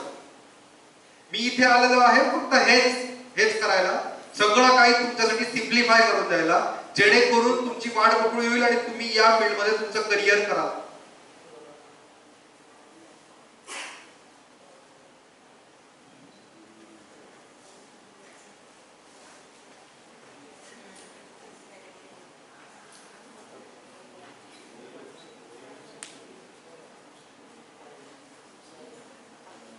ओके, अटॅक झालेले आहेत सगळे. तुम्हाला इथे दिसेल अलर्ट, 3 अलर्ट आलेत मला. कोणते कोणते अलर्ट आहेत? फर्स्ट आहे x frame option header not set. कुठलं तरी हेडर सेट नाहीये त्याच्यावर, तुम्ही बघू शकता.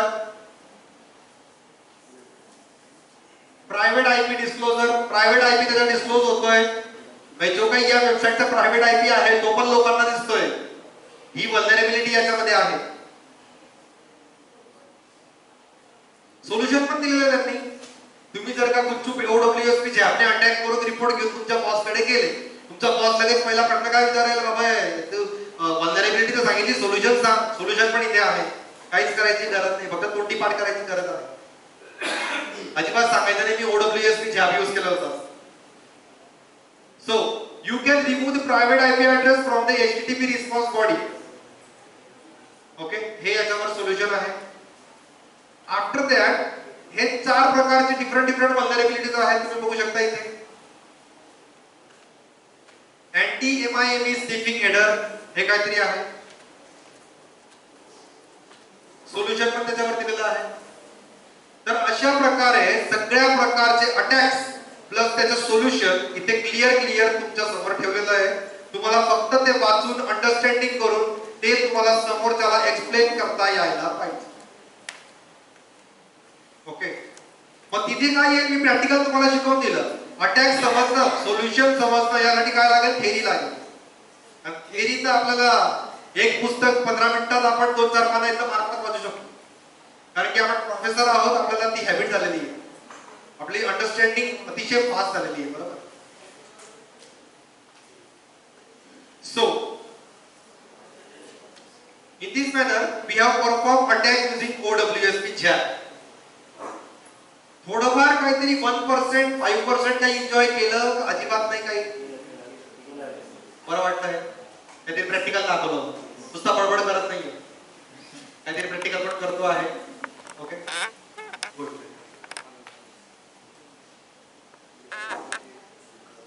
Daniel of service attack. हा अटॅक सांगता येईल का काय असतो ते? डेनियल ऑफ सर्व्हिस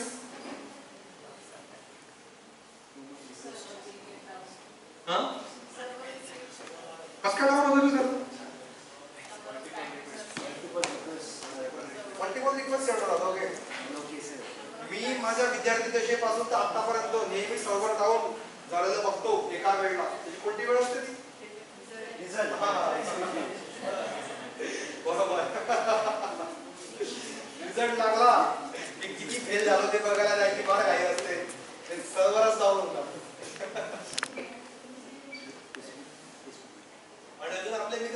म्हणतात अरे मी तर सगळे पास झालो, अजून संताप होतो, परत जातो, परत सर्व्हर डाऊन असतो.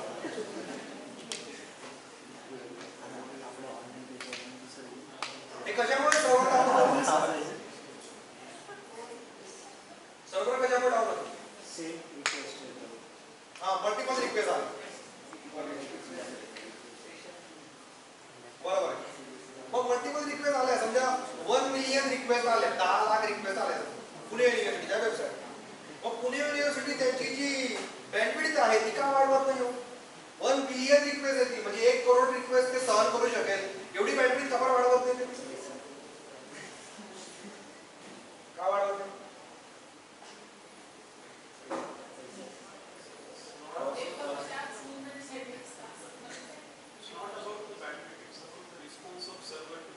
बरोबर बरोबर, रिस्पॉन्स ऑफ सर्व्हर. पण मग रिस्पॉन्स ऑफ सर्व्हर तुम्ही म्हणताय, मग त्याचा अजून एक लॉजिकल क्वेश्चन आहे. गुगलला तर भयंकर लोक ब्राउज करताय, तरी गुगल फटाफट ब्राउज होतं, मग पुणे युनिव्हर्सिटी साईडला काय नको?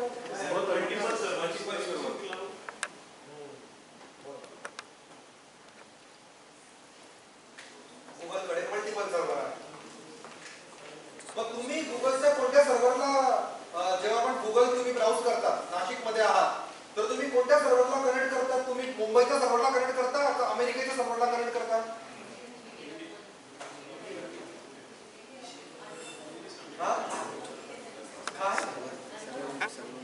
दोन असतं? नाही नाही, दोन असतं. बोला.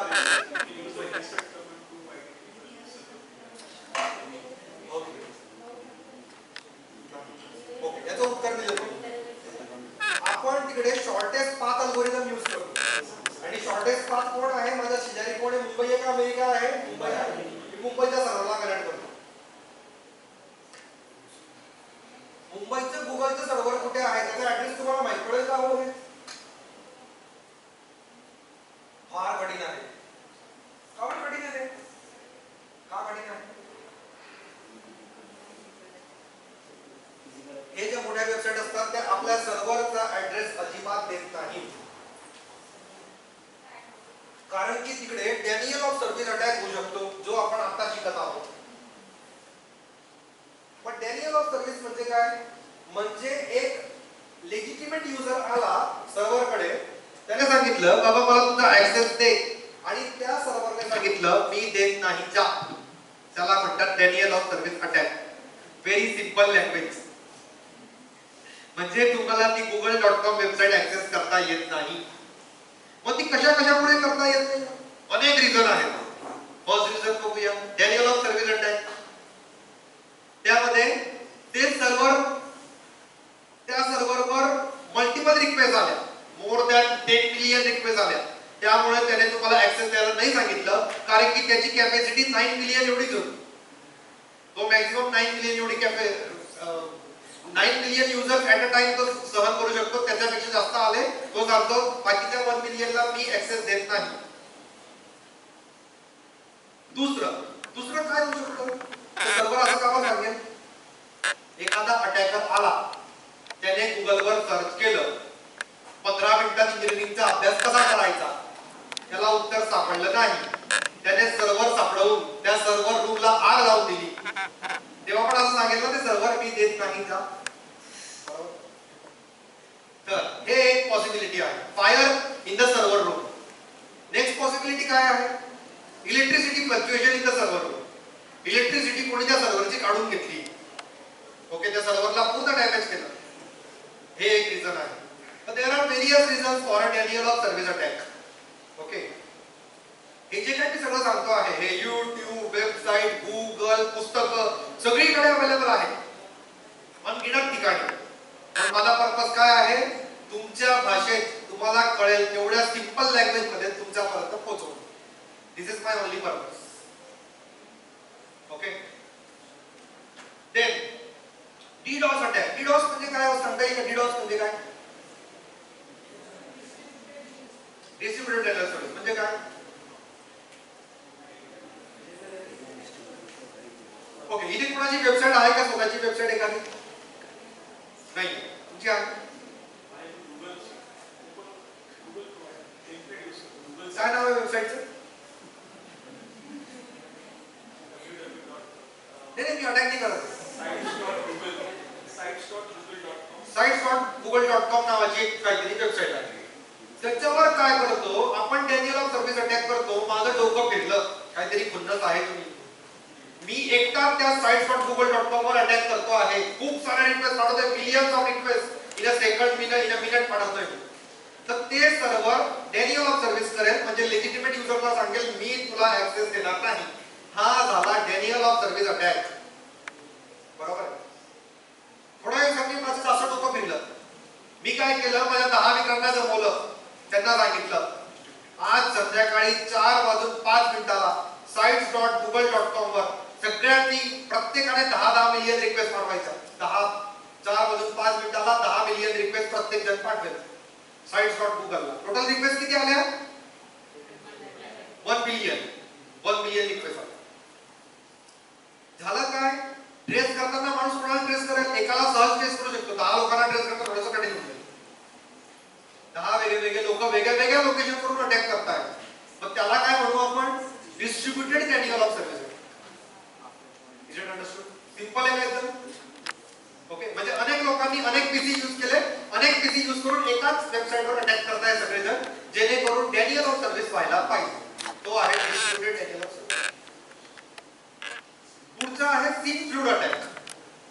मी अनेक इंटरव्ह्यू फेल झालेलो आहे या एका क्वेश्चनमुळे. Tell me what is 3-way handshake in TCP protocol. सांगता येईल का? 3-way हँडशेक काय असतं? कोणते ते 3-way कोणते?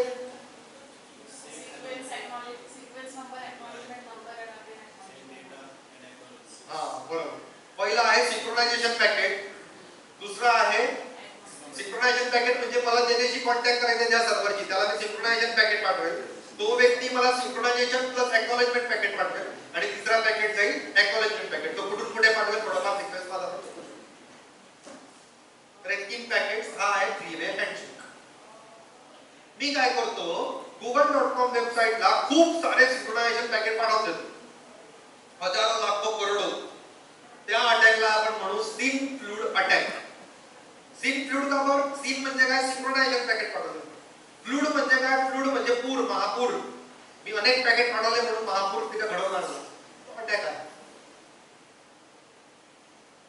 नेक्स्ट आहे ICMP, internet control message protocol fluid attack. 15 दिवसापूर्वी मी एक इंटरव्ह्यू घेत होतो. तो इंटरव्ह्यू घेताना शेवटच्या 10 मिनिटात मी त्याला पूर्ण पास केलं होतं. बाबा हा व्यक्ती अतिशय हुशार आहे, याला आपण इथे जॉब लावू शकतो, काही प्रॉब्लेम नाही. शेवटच्या 5-10 मिनिटात मला मॅनेजर आला. त्याने त्याला प्रश्न विचारला, बाबा पिंग कमांड काय काम करते सांग. त्याला त्याचं उत्तर आलं नाही. तो सक्सेसफुली फेल झाला. सांगा आता बरं, पिंग कमांड काय काम करते? काय इन्फॉर्मेशन देते? Wrong answer. मला ठीक फुल आतापर्यंत आपण पूर्ण गावठी भाषेत बोलत आलो. मला आता पूर्ण टेक्निकल आन्सर पाहिजे. Wrong answer. Wrong answer.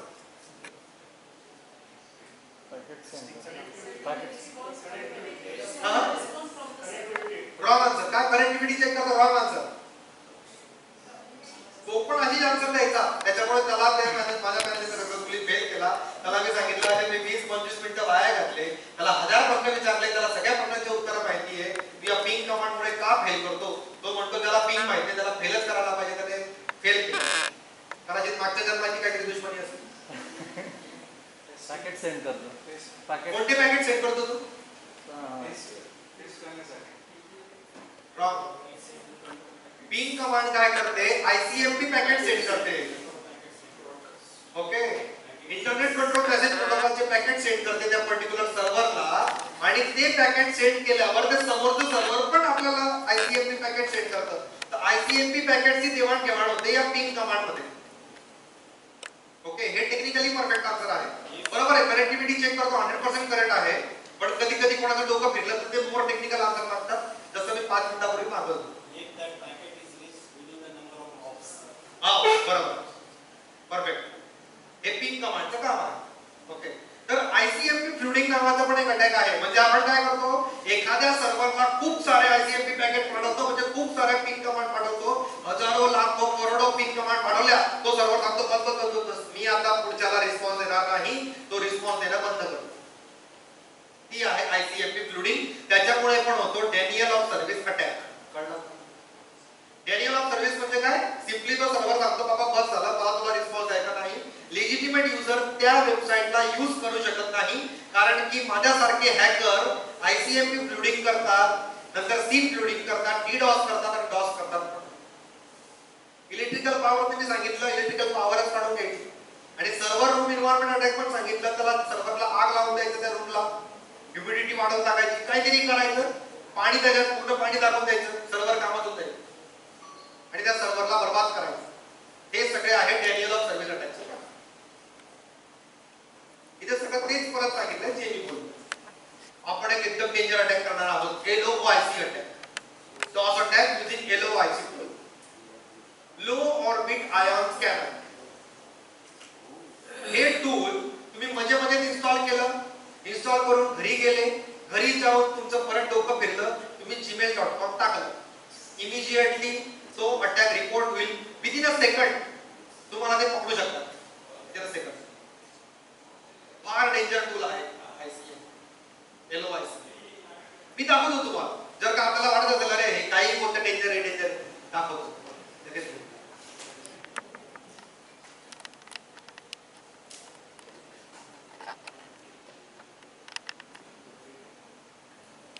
मी या वेबसाईटवर गेलो, सोर्स कोडवर इथे मी टाकलं LOIC म्हणजे low orbit ion scanner. First tool मी सिलेक्ट केलं LOIC.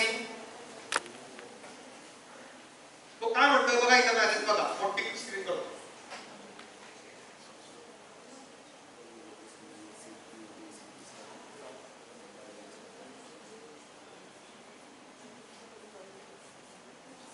हे पाहतो, इथेच मला सांगतो आहे, दिसतंय का, malware detected, download at own risk.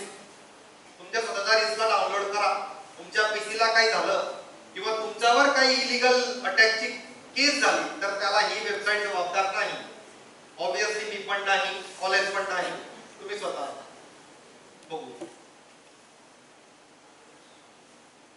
हे मी डाउनलोड करतोय. का डाउनलोड करतोय? Because we are hacker and hacker are always interested in doing unethical things.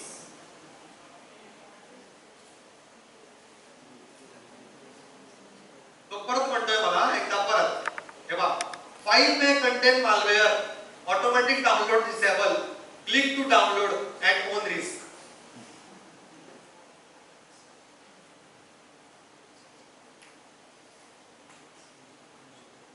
डर के आगे जीते तो रिस्क के आगे जीते. डाउनलोड करूया. हे बघा, आता इथे काय म्हणतात ते बघू, माझं डाउनलोड फोल्डर बघूया.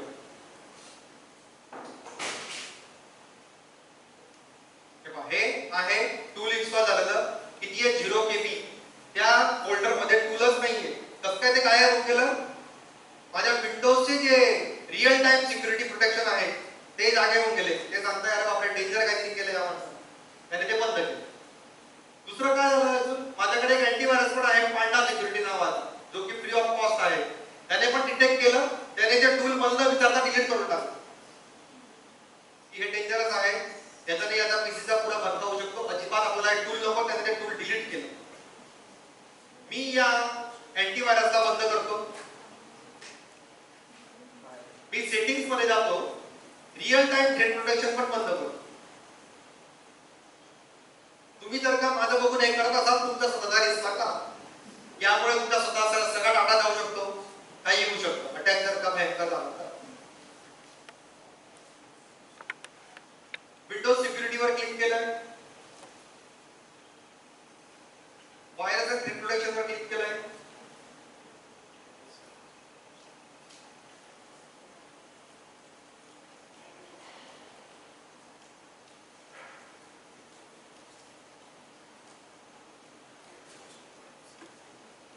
मॅनेज सेटिंगवर क्लिक करतोय, virus and threat protection settings, manage settings. हे पहा, रिअल टाइम प्रोटेक्शन ऑन आहे, त्याला ऑफ करतो मी, कारण की मला LOIC टूल डाउनलोड करायचंय म्हणून. हे पण ऑफ करतो, हे पण ऑफ करतो. तर माझा विंडोज सांगतोय का हे करू नकोस मूर्खा, आपण त्याला ऐकत नाही. सगळं काय ऑफ केलं. ओके, आता एक अजून ओपन राहून गेलाय. आपण काय ओपन राहिले सांगा. हे सगळं बंद केलं, अजून एक गोष्ट याला अडवू शकते. कोणती गोष्ट आहे ती? फायरवॉल.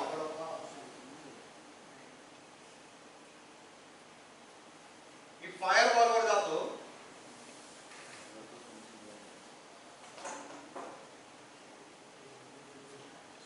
आणि याला बंद करू. ऑन आहे फायरवॉल माझा, प्रायव्हेट नेटवर्क ऑन ग्रीन दाखवतोय. मी त्याला रेड करतो. Red red turn off. सगळ्यांना टर्न ऑफ. ओके म्हटलंय, बंद केलंय. आता डाउनलोड करून बघूया आपण होतं का बरं ते. LOIC low orbit ion scanner.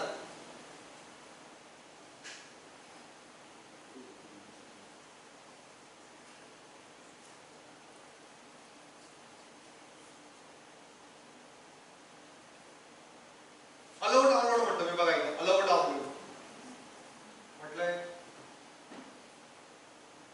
Yes झालेलं आहे. 101 किलोबाईट दाखवतो. 101 किलोबाईट.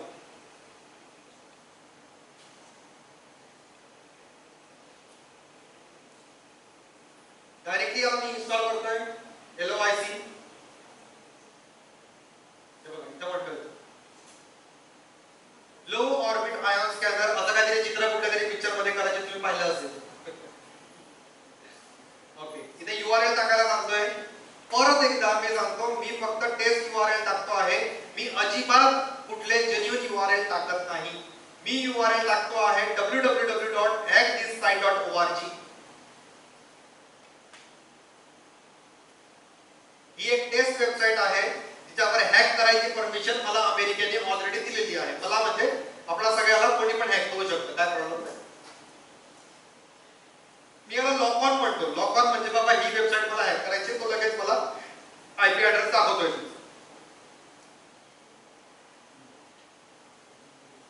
मी काय करतो इथे फास्टर कशा प्रकारे रिक्वेस्ट पाठवायच्या आहेत. फास्ट पाठवायच्या आहेत का की स्लो पाठवायच्या? मी मीडियम पाठवतो किंवा अशा इथे कुठेतरी घेऊन येतो. मीडियम रिक्वेस्ट पाठवतो, मीडियम स्पीडने पाठवतो.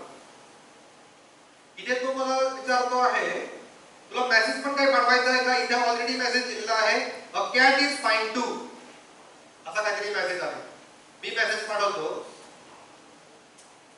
Hey I am a learner, असा मेसेज मी त्या वेबसाईटला पाठवतो. Okay, hey I am a learner.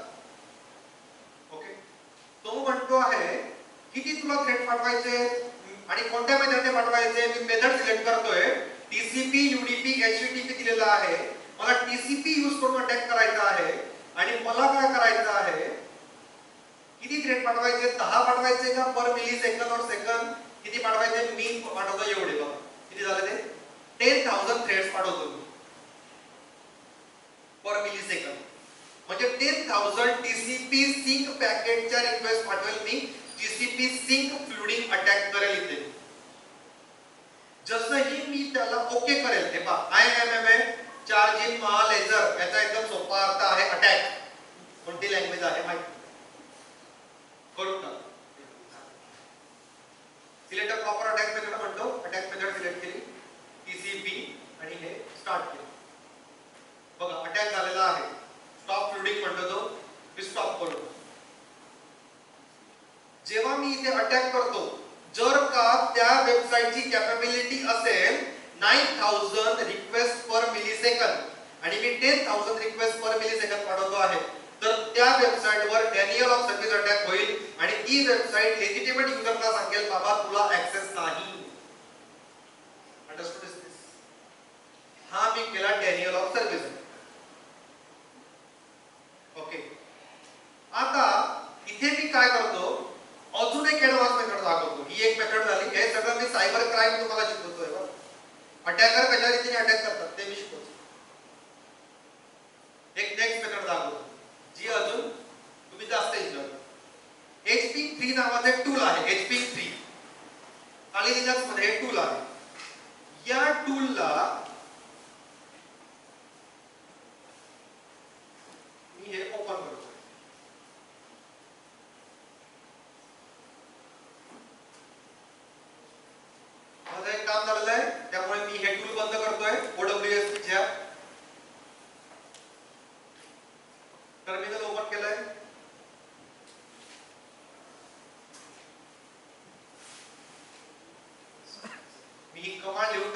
त्याच्या आधी मी एचपीन काय आहे ते समजूया. कोणतंही टूल समजण्यासाठी सिंपली त्याचं नाव लिहायचं आहे तुम्हाला.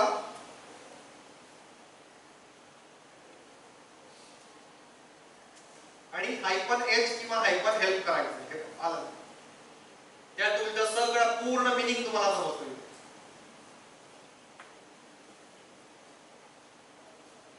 HPN3 understood this? So HPN3 एक टूल आहे ज्याच्याने आपण नंबर ऑफ रिक्वेस्ट पाठवू शकतो.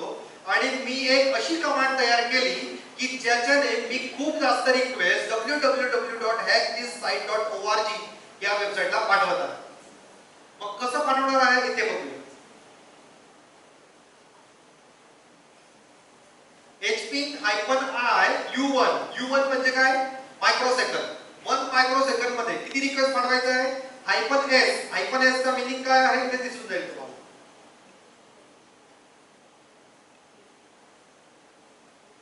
-s म्हणजे सिंक्रोनायझेशन पॅकेट पाठवायचे आहे. बघा, सेट सिंफ्लॅग सिंक्रोनायझेशन पॅकेट पाठवायचे.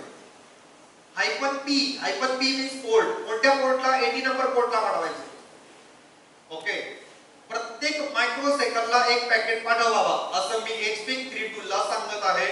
तो हे पाठवेल, पण त्याने पाठवले का नाही पाठवले ते चेक करण्यासाठी माझ्याकडे एक टूल आहे, त्याला म्हणतात वायरशार्क. वायरशार्क कोणी वापरलंय काय? काय काय करतंय Wireshark?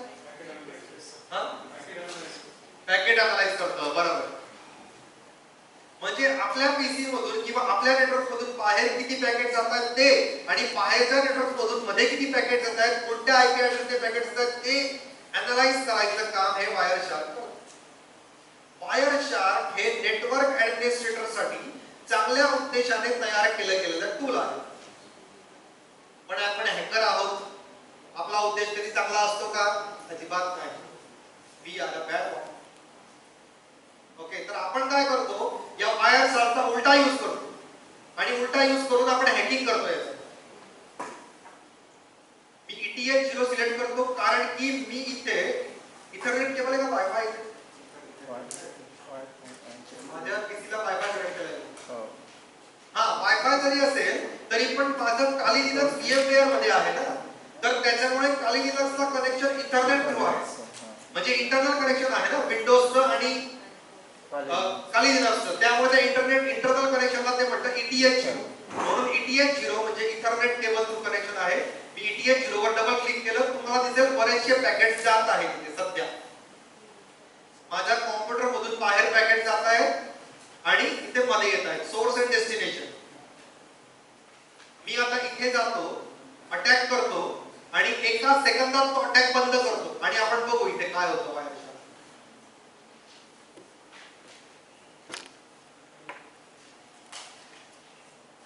1 2 3 start.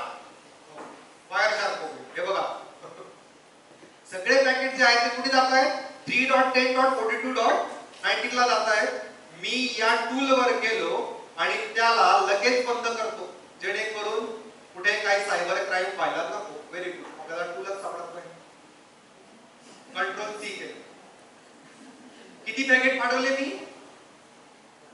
1 crore 4 lakh. Okay. 10,000 no 10 lakh no 1,04,830 packets मी पाठवले. 1,04,830 पॅकेट पाठवले. त्यापैकी 100 पॅकेट त्याने रिसीव्ह केले, बाकीचे पॅकेट त्याने लॉस केले.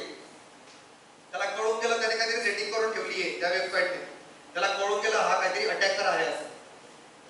मध्यंतरी जेव्हा मी शिकत होतो हे, ओके, त्यावेळेला गुगलने माझ्यावर अशी ऍक्शन घेतली होती की मी कोणाला एखाद्या स्टाफला चांगला मेल जरी पाठवला तरी त्याला लगेच तिथं मेसेज दिसायचा, this is very suspicious mail, please think twice before opening it.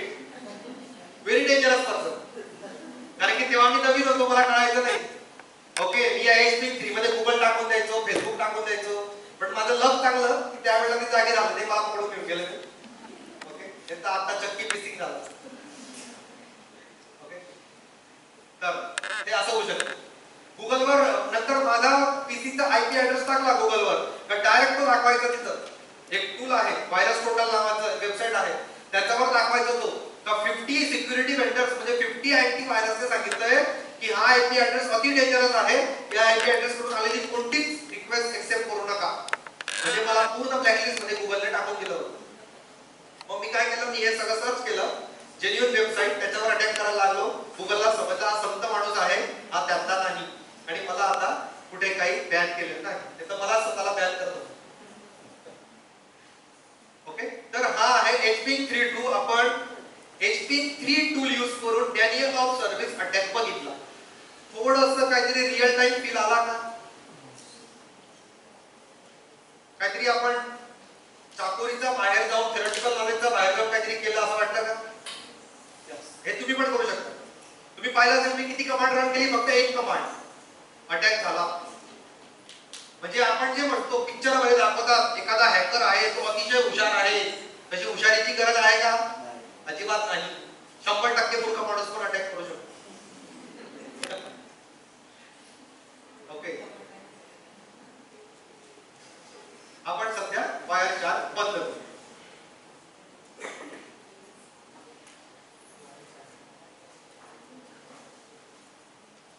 Next, DOS attack by इथरएम टूल. इथरएम नावाचे एक टूल आहे, त्याच्याने परत आपण डॅनियल ऑफ सर्व्हिस अटॅक करू. त्यासाठी एक कमांड आहे apt-get install इथरएम. ही कमांड मी सिंपली इथे रन करतोय.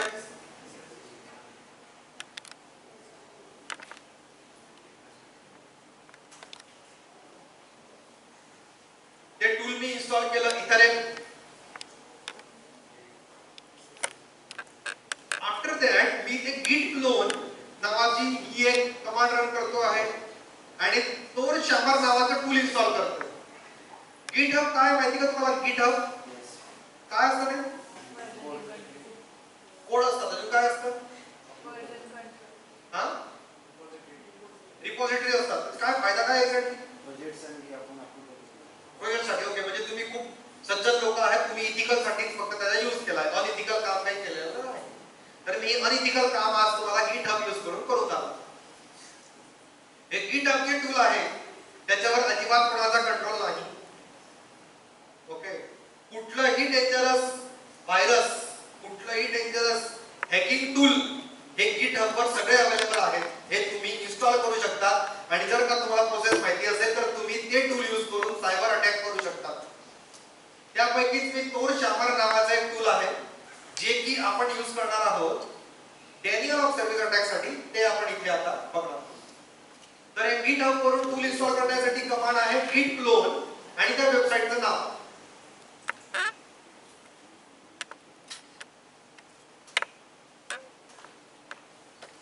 तो म्हणतो तोर शामर ऑलरेडी एक्झिस्ट आहे, म्हणजे ऑलरेडी मी हे टूल इन्स्टॉल केलेलं आहे, त्यामुळे मला त्याची काही गरज नाही. मी ते क्लिअर करतो आणि चेक करतो खरोखर आहे का ते माझ्याकडे. ls हे बघा, तोर शामर दिसतंय का? तोर शामर आहे.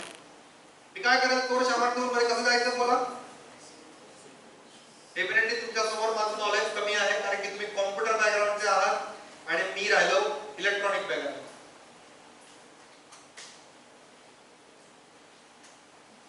सी दॅट, त्या तोर शामर टूल मध्ये मी गेलो. याच्यानंतर एक सिंपल कमांड आहे या टूलला रन करण्यासाठी, ती म्हणजे पायथॉन आणि त्या फाईलचं नाव पायथॉन फाईल. मी लिहितो त्याच्याने मी ते टूल इन्स्टॉल करतो.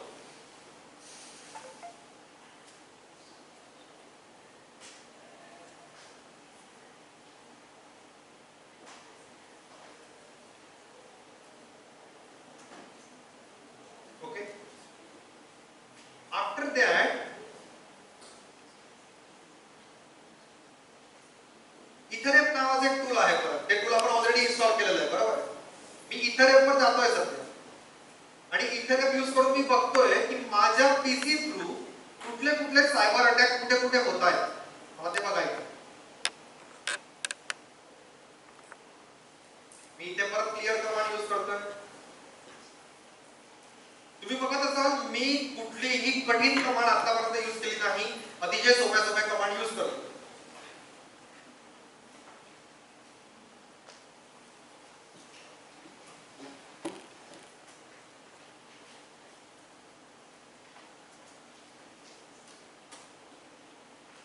त्यांना मला दाखवत होते माझ्या पीसी थ्रू नॉर्मल रिक्वेस्ट जात आहे, बरोबर आहे. हे बघा ग्रीन लाईन छोटी आहे, छोटीशी ऑरेंज लाईन आहे, छोटीशी येलो लाईन आहे. जास्त काही रिक्वेस्ट जात आहे का? अजिबात जात नाही. नॉर्मल रिक्वेस्ट जात आहेत बाहेरच्या इन्व्हायरमेंटला, बाहेरच्या वेबसाईट्सला किंवा सर्व्हर्सला. मी आता काय करतो,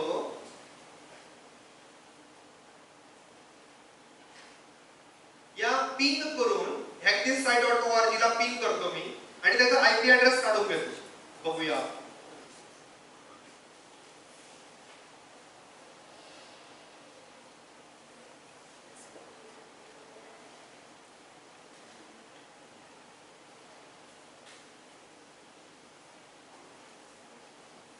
पिंग hackthiссite.org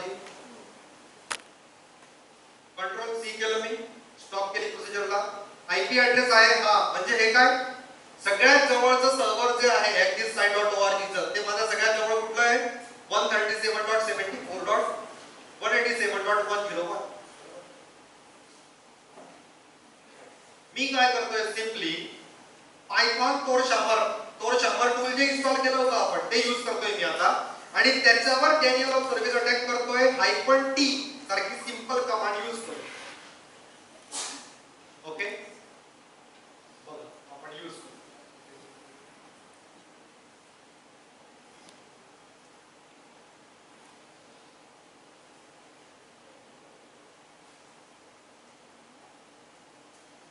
पायथॉन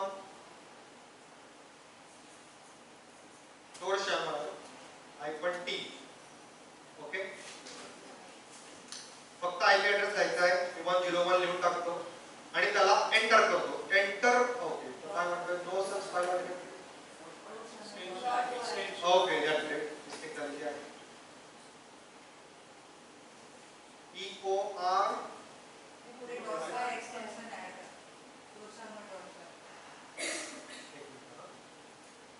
हा .py एक्सटेंशन ऍड करायचं.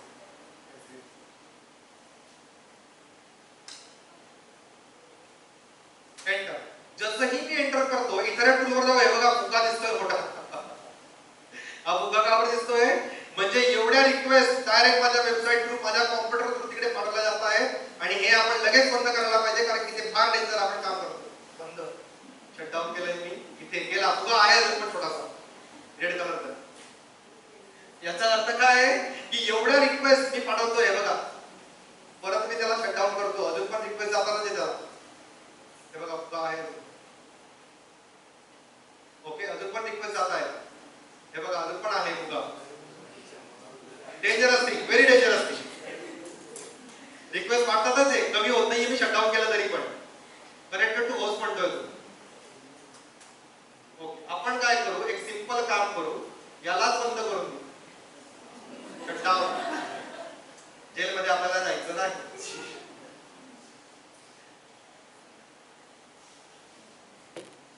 ओके खाली लिनक्सला बंद आहे. परत एकदा खाली लिनक्सला बॅकएंड मध्ये मी ओपन करतो.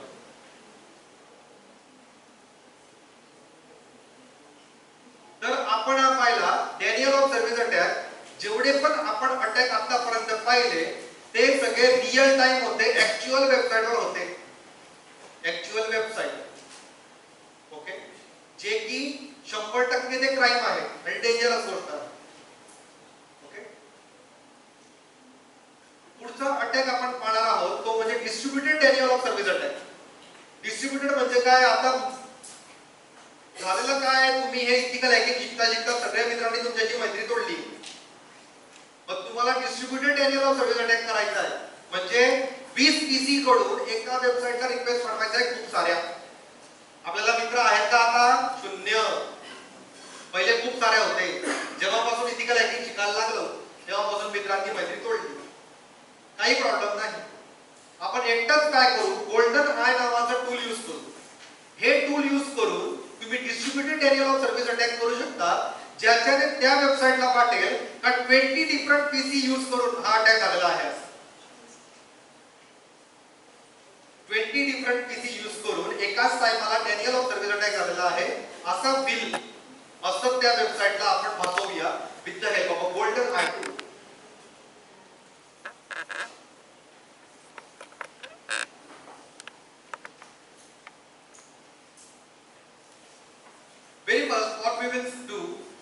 आपण इथेनेट ऍप ओपन करून चेक करूया की अजून पण तो अटॅक दाखवतोय का. जर का दाखवत असेल तर आपण लगेच हे पीसीच बंद करावा लागेल.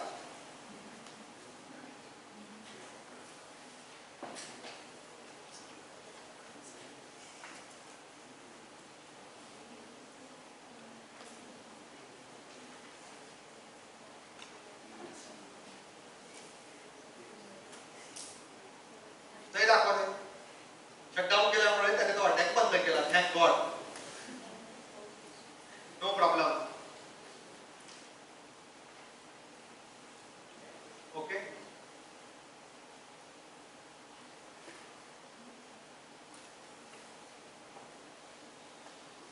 गोल्डन आय नावाचं टूल परत एकदा या कमांडने तुम्ही इन्स्टॉल करायचंय. git clone github.com golden I. हे इन्स्टॉल केल्यावर तुम्ही त्या गोल्डन आय नावाच्या फोल्डर मध्ये जायचं. cd golden I.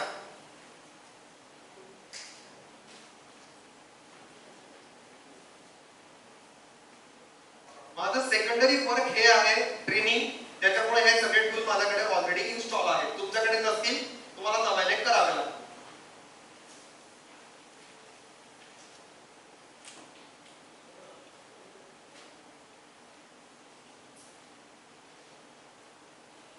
Python 3 goldeneye.py http www.agnisci.org-w20. w म्हणजे काय? 20 pieces 20 host 20 different host. मी एंटर करतो. जसंही मी एंटर करतो या वेबसाइट वर अनेक अटॅक होतील. हे बघा 20 वर्कर्स रनिंग 500 कनेक्शन इच. कंट्रोल सी केलंय, बंद केलं. या 20 पीसीने किती कनेक्शन पाठवले? 500 कनेक्शन, 500 कनेक्शन प्रत्येकाने पाठवले. त्यापैकी 332 कनेक्शन फेल झाले आणि बाकीचे जे उरलेले होते काहीतरी 168 ते कनेक्शन त्यांचे पास झाले. म्हणजे तेवढे कनेक्शन होऊ शकले. तर असा इथे एखादा माथेफिरू हॅकर असेल तो 20 च्या ऐवजी 200 टाकून मोठा अटॅक परफॉर्म करू शकतो. This is called as a distributed denial of service attack. Understood this? Do you have any question up to here? Please ask me the question. No question? Okay. So how to maintain the availability? Okay, availability maintain करणं म्हणजे काय? denial of service attack remove करणे का? Yes or no? Yes. If my server, if my website is available, it means that I have completely removed the denial of service attack. For example, तुमचा result लागल्यावर FPPU ची website तुम्हाला बघता येते. Result लागता बरोबर 5 मिनिटात तुम्हाला कळतंय तुम्ही 3 सब्जेक्ट फेल आहात. ऍटलीस्ट अवेलेबिलिटी आहे. म्हणजे फेल आहात ते दुःख आहे, पण मग लगेच कळणार रिझल्ट, तेवढा तरी खुशी आहे. कभी खुशी कभी गम. Sir, how to maintain the availability? Identify the normal conditions for network traffic. तर सगळ्यात पहिले हे इंडस्ट्रीमध्ये काय करतात? नॉर्मल कंडिशन्स आयडेंटिफाय करतात आणि त्या हिशोबाने ते ब्लॉक करायचं का नाही करायचं ते ठरवतात. फॉर एक्झाम्पल Amazonची वेबसाईट आहे. दिवाळी आली, दसरा आला. या दिवशी ते काय करतात? ते त्यांची बँडविड्थ वाढवून देतात. बाबा 50 मिलियन रिक्वेस्ट पर सेकंड एक्सेप्टेड, नो प्रॉब्लेम. म्हणजे 50 मिलियन लोकांनी Amazon वर एका सेकंदाला शॉपिंग केली दिवाळी दसऱ्याच्या दिवशी, काही प्रॉब्लेम नाही, शक्य आहे, होऊ शकतं. 50 मिलियन रिक्वेस्ट Amazon वेबसाईट त्या दिवशी एक्सेप्ट करून घेईल. पण दुसरा दिवस असेल, काही कोणता सण नाही, आज कुठला सण आहे का माझ्यामध्ये तरी नाही, तर आज काय करेल Amazonची वेबसाईट त्यांची बँडविड्थ कमी करून घेईल. 10 मिलियन रिक्वेस्ट पुरेसे. जर का 10 मिलियनचा अबो रिक्वेस्ट आले तर तो सांगेल हा डेनियल ऑफ सर्व्हिस अटॅक आहे. आणि जो पण 10 मिलियन अबो रिक्वेस्ट पाठवेल त्याला काय करेल? तो ब्लॉक करेल, काही विचार न करता. So this is the first method to maintain the availability. Normal ट्रॅफिकचा आपण एनालिसिस करायला हवं. तर नॉर्मल ट्रॅफिक काय आहे? सेकंड आहे identify incoming traffic by human traffic. तुम्ही कॉम्प्युटरवर बसले, त्याने तुम्हाला सांगितलं you are not a robot असं सांगितलं का कधी? I am not a robot असं. त्याच्यानंतर तो काय करतो? काय सांगतो? Select the images. Signal select करायला लावतो. इथं 3च सिग्नल राहतात, तुम्ही 3 वर बरोबर क्लिक करता, परत नवीन इमेज ऍड करतो. गाडीचे टायर सिलेक्ट करा, सायकल सिलेक्ट करा, हे सिलेक्ट करा, ते सिलेक्ट करा. कधी कधी कंटाळून मी ती वेबसाईट बघायची बंद करतो. हे असं का करतो तो you are not a robot? कारण की तुम्ही त्या दिवशी तुमच्या अंगात रजनीकांत आलेला असतो. तुम्ही काय करताय, एकदम फटाफट सगळ्या वेबसाईट ओपन करतात, फटाफट सगळं चेक करतात. त्याच्यामुळे तुमचा तो स्पीड बघून त्याला त्याच्या मालकाने सांगितलेलं आहे, बाबा एखाद्या माणसाने 5 सेकंदाच्या ड्युरेशन ने 5-5 सेकंदामध्ये लॉग इन वर क्लिक केलं, याच्यावर क्लिक केलं, त्याच्यावर क्लिक केलं, एक्सेप्टेड आहे, नो प्रॉब्लेम. पण एखादा अति उत्साही आहे, त्याने 5 सेकंदामध्ये 4 ठिकाणी क्लिक केलं, म्हणजे तो काय आहे, अटॅकर असू शकतो. मग अटॅकरला कसं थांबवायचं, you are not a robot message पाठवून थांबवायचं. जेणेकरून काय होईल, लगेच अटॅकरचा स्पीड स्लो होईल आणि तो फटाफट अटॅक करू शकणार नाही. आणि अटॅकर, आता एखादा सॉफ्टवेअर आहे, एखाद्या सॉफ्टवेअरला तुम्ही सांगितलं ट्रॅफिक सिग्नल सिलेक्ट कर, ते करू शकेल का? अजिबात नाही. ते कोण करू शकतं, ह्युमन बीइंग करू शकतो. त्यासाठी ह्युमन इंटेलिजन्स लागेल. भलेही इंटेलिजन्स खूप थोडं लागेल, पण ते थोडं इंटेलिजन्स पण त्या सॉफ्टवेअरला नाही. सो आज नंतर जेव्हा पण you are not a robot येईल, तेव्हा त्याचा अर्थ काय आहे, सराफ सरांनी सांगितलेलं डॉस अटॅक होतो आहे असं या बिचाऱ्या वेबसाईटला वाटत आहे. त्याच्यामुळे ती वेबसाईट सांगते आहे you are not a robot. Denial of service attack रोखण्यासाठी ते प्रोटेक्शन आहे. समजलं का? Next, backup should be located at a geographically separate location in a fireproof waterproof vault.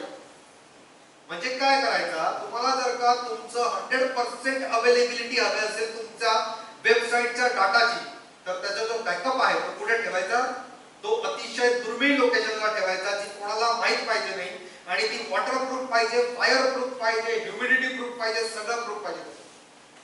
म्हणजे त्याला एखादा माथे फिरू येऊन त्या सर्व्हरला आग लावू शकणार नाही. अशा प्रकारे तुमचं सर्व्हर हवं.